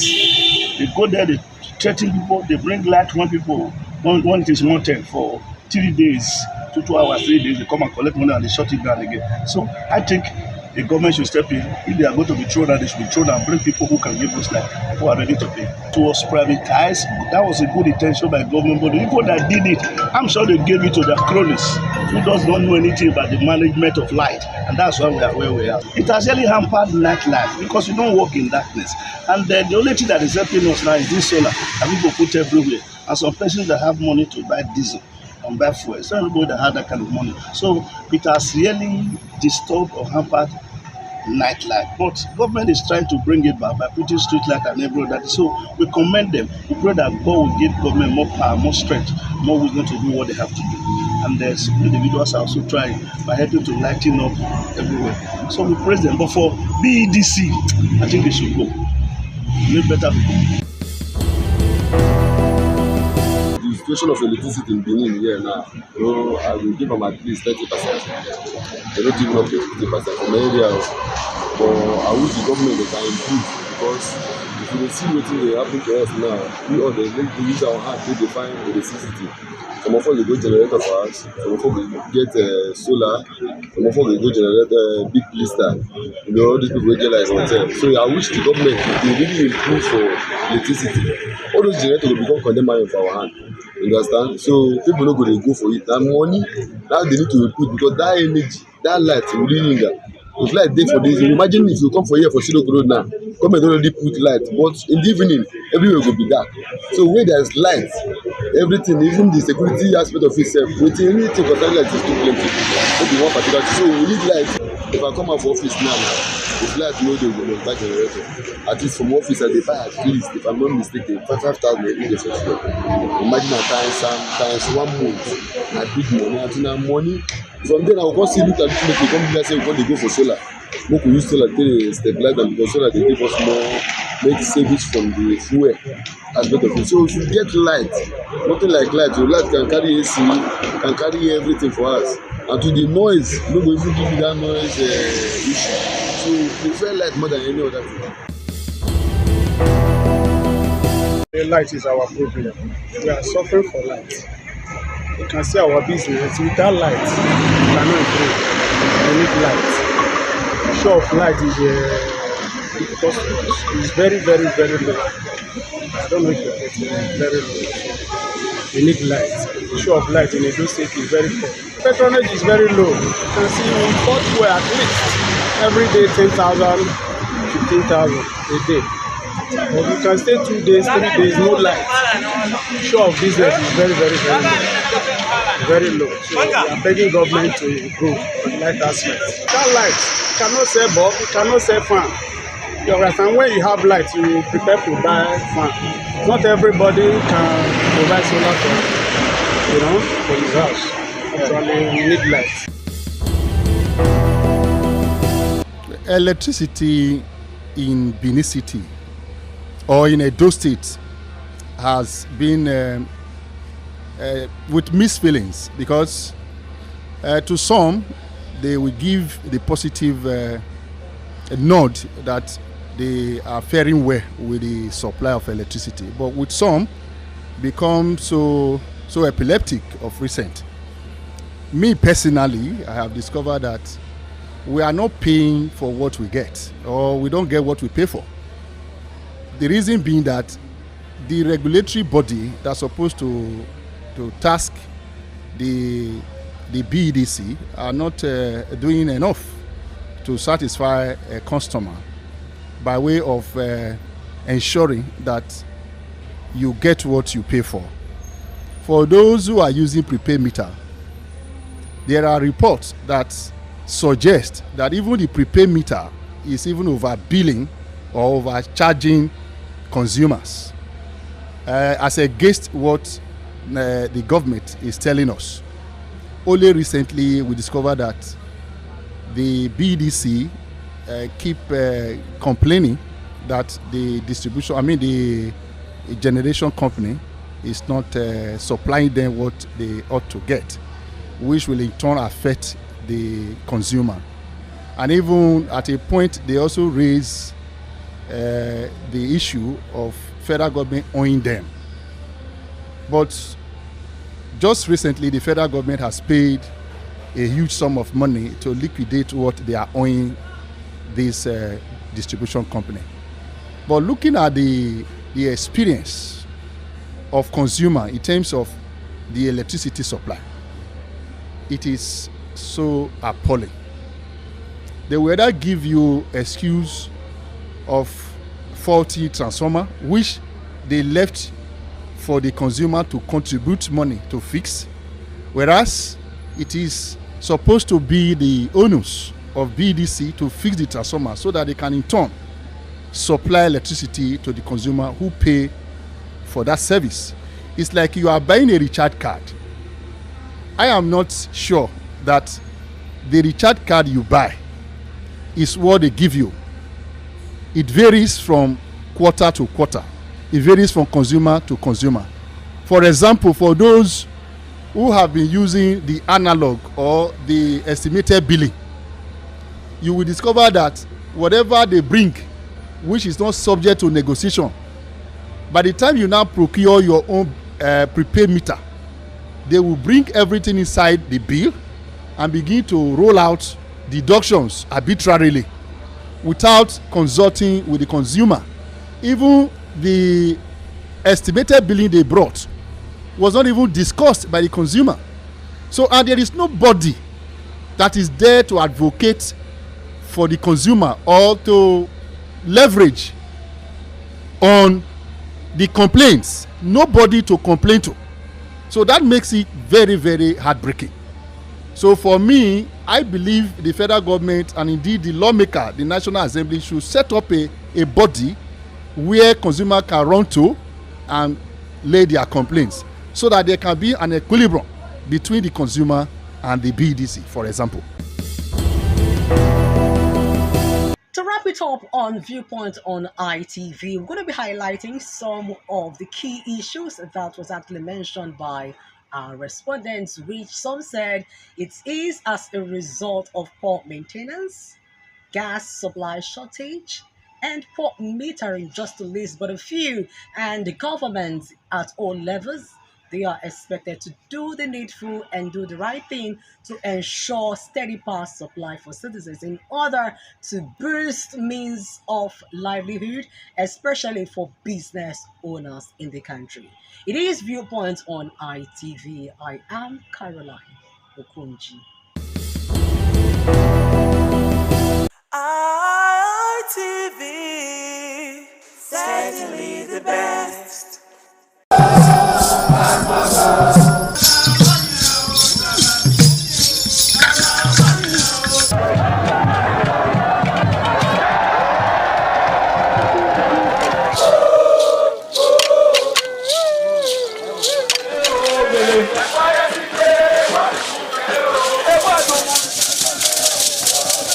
This is Anegbete community situated in Isako Central Local Government Area of Edo State. It is an agrarian community with united people that promotes unity and oneness for peaceful coexistence. The inhabitants of the community migrated from Benin, the cradle of black civilization, a kingdom where king is truly king. The ancestors of Anegbete saw that age was the main determinant of leadership in the rural setting, and the eldest man in the settlement was regarded as the leader who presided over meetings, and his authority is held in high esteem. To further strengthen this unique system of leadership, age group evolved in Anegbete.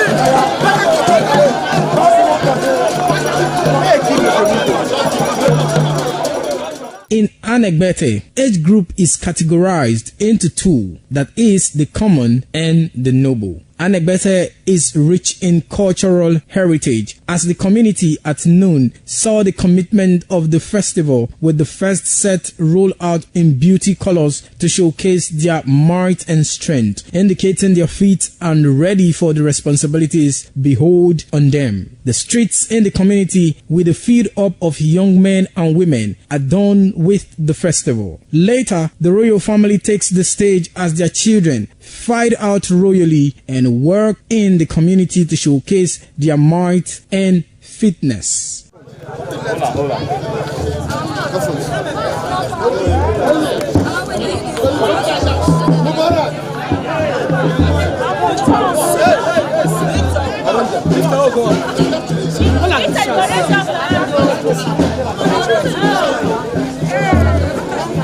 My leader.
ITV, certainly the best. Once again, welcome to this fitness show on ITV this morning. I'm Gato Destiny, aka Man of Steel. Already, I've introduced us to the use of cardiorespiratory exercises, otherwise known as aerobics. This morning, once again, we want to take another variation of the aerobics. Thank you as you watch. We will be stretching first, of course, otherwise called the warm-up, which is very essential and necessary in every workout. Afterwards, we'll do a cool-down. 1, 2, 3, 4, 5. Inward, please. 1, 2, 3, 4, 5. Outward. 1, 2, 3, 4, 5. Please return that, please. 1, 2, 3, 4, 5. Inward. 1, 2, 3, 4, 5. And outward. 1, 2, 3, 4, 5. Alright. For our waist and of course our torso, we have to do some stretching. Please place your hand by your side. And let's go. This direction first, please. Let's go.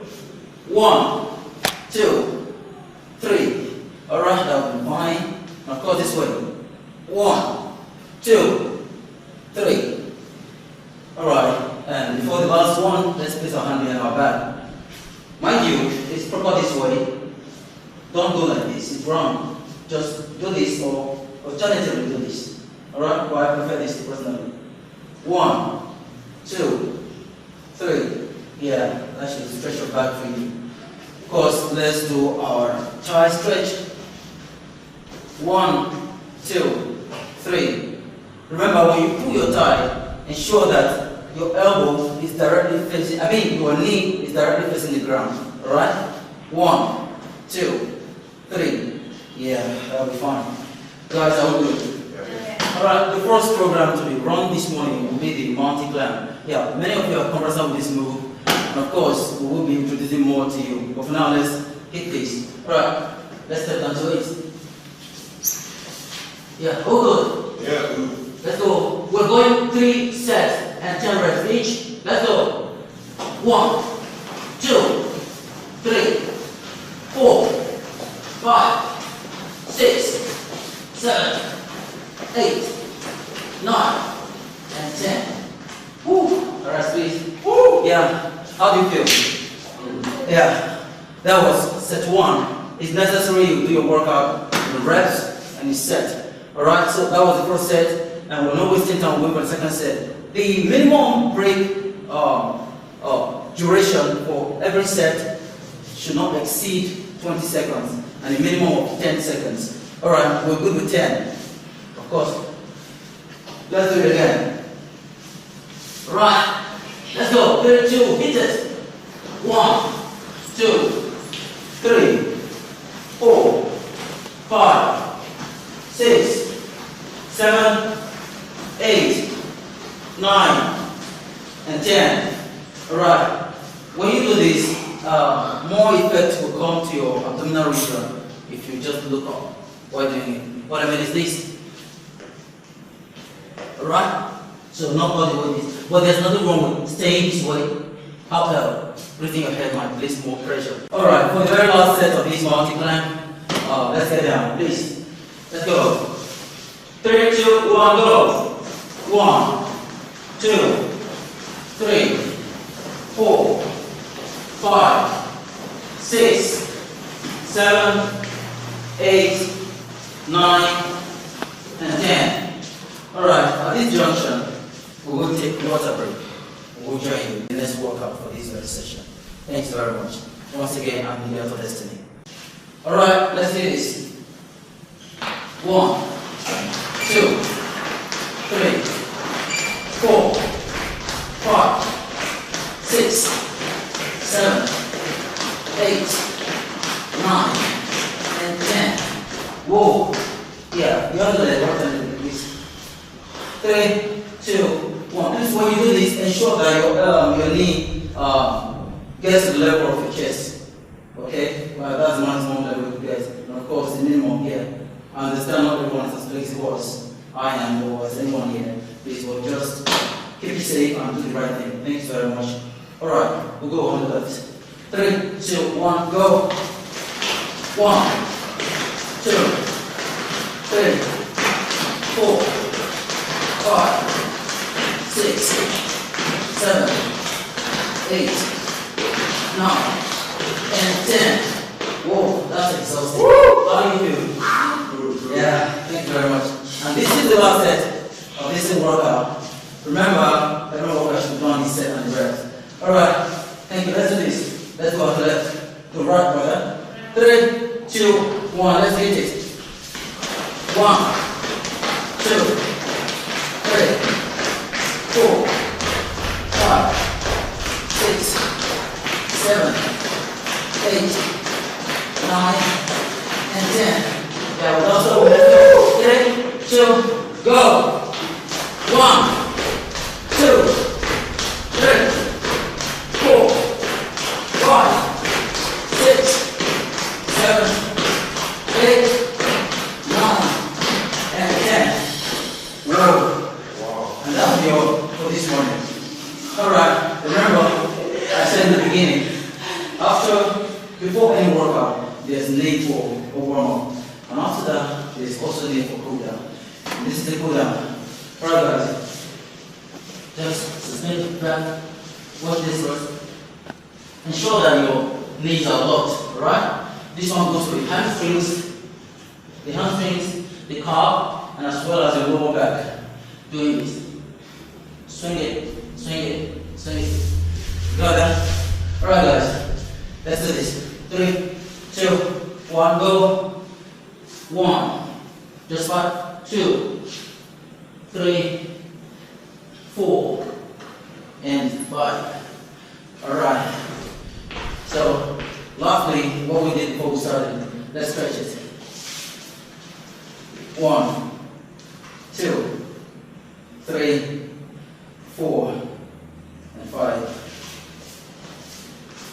1, 2, 3, 4, and 5. So that's the last thing. Yeah. Please let's target our hamstrings. Do this. Just sit inside of it. Alright? Please do not stand on it. Keep that shape like this. And hold stand just this. Alright? Stand 1, 2. Yeah, this is a form of squat though, but this is not the purpose of developing or building the hamstring muscle, it's just for stretching it. Yes, today you do not need to use weights to build your pectorals, your chest, and of course your biceps, your biceps and triceps. You have programs you can do at home and get what you want. You understand? So we'll be doing push-ups this morning, otherwise called push-ups. We'll be doing push-ups this morning. And of course, we do have our ladies. There are variations for ladies. Please watch them very closely to get your lady out there. Watch them closely to get what you have to do. And of course, our guys are here. Thanks very much. Let's hit it, guys. Are we ready? Are we good? Yeah. We're going to do the pyramid first, which is the closed wrench and push-up. Alright, let's go. 3, 2, 1. 1, 2, 3, 4, 5, 6, 7, 8, 9, and 10. Whoa, how does that feel? Yeah, that's the first set for this morning. And we'll be doing 3 sets of that. Meanwhile, the first one was close your hand in pyramid shape. And that one goes for the tricep. For ladies that have sagging hand, you can do that actually, and it will help you. And of course, this time around we're doing mid open, and finally we'll do wide range of it. So we're going there now. The mid open. Let's go. 3, 2, go. 1, 2, 3, 4, 5, 6, 7. 8, 9, and 10. Alright, that's for the big open. And someone wants to ask, why exactly are the ladies crossing their legs? Why they cross legs for the ladies? Now you understand that the guys have more defined muscles, and of course to bring more weight on the upper body, we go on the toes, picking all the weight in the body to the upper body. But for ladies, they do not need much weight, just that. So we break it down at the knee level by crossing the legs. So the weight used starts from this very region. You understand? Alright, thank you for watching. Alright, for the last very set of this exercise is the wide range or the push-up, particularly intended to build the side of the chest. Do you understand? Alright, let's hit it. Okay, this is wide enough. At least double your shoulder width. Double your shoulder width is enough. 3, 2, 1, go. 1, 2, 3, 4, 5, 6, 7, 8, 9, and 10. How many of you noticed I cheated there? I actually did 1. I did 2 and called it 1. Yeah, just to lay more emphasis on that part. But today, thank you guys. Yeah, we're awesome. But today, we're done with this. Thanks very much for watching. Please be safe. In the morning sun, searching for a longer day. People feeling like the light has just come. We must never stop the way. Yeah. Birds chirping and I hear my name, grasping into life. Life is happy but it's so insane. We must merely make a start. Savannah, I'm coming home. Savannah. ITV, certainly the best.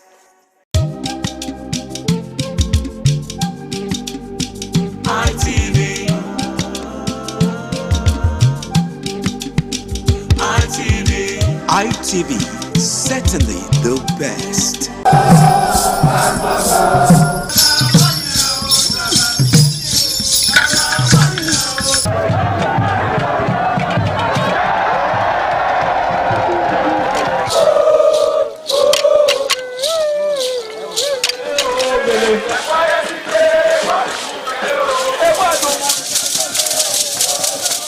This is Aqua Game, a popular game in Africa played by our ancestors to entertain themselves after each day of farming.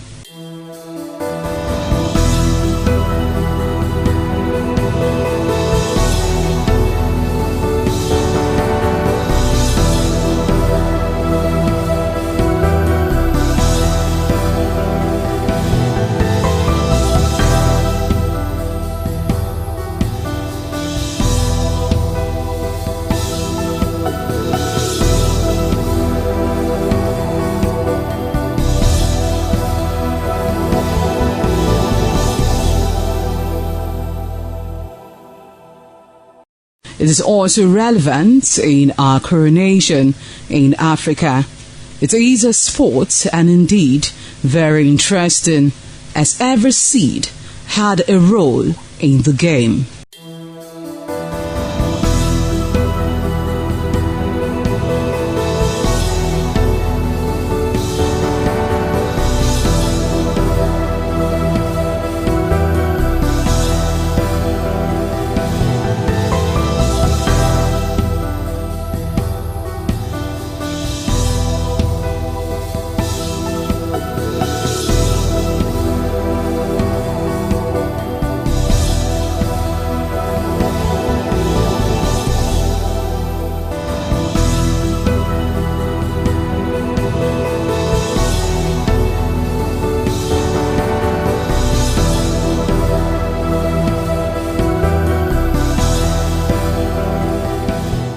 Playtime is 45 minutes per set.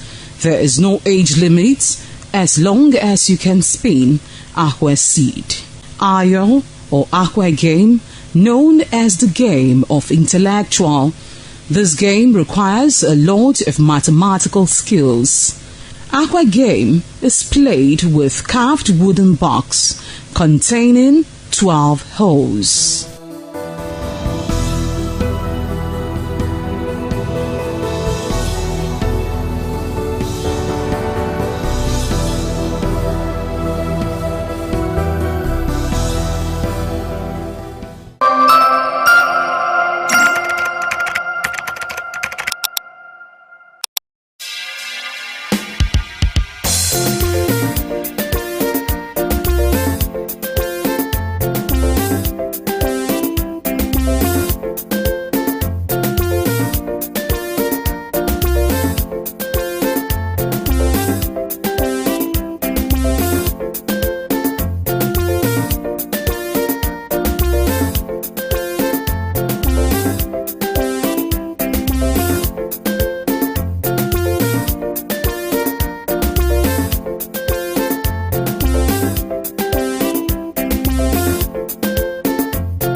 The threat of global warming is real.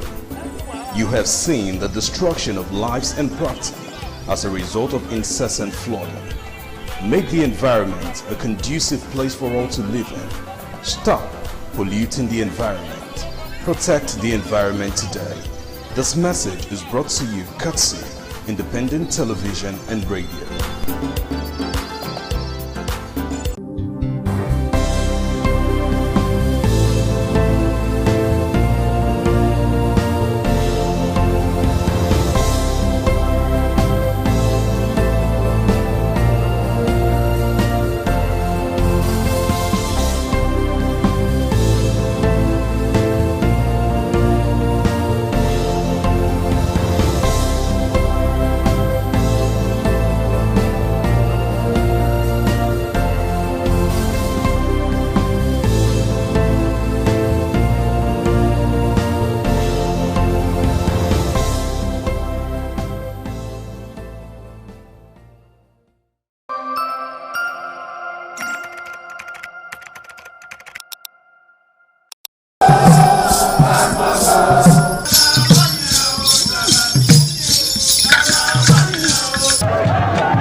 Thank you very much for joining us on the program, Healthy Living. What is the kidney? The kidney is an excretory organ in the body, which is for metabolism. Tuberculosis affects many organs in the body, but the common ones it usually affects is the lungs. Epilepsy is a neurological problem. Okay. It is an injury in the brain which causes someone to begin to convulse, to go into fits. It is curable, but the cure is a long-term thing. If you eat well and avoid those risk factors that will make your immunity to be down, then the risk of contracting tuberculosis will be reduced. If you're healthy, then you're wealthy.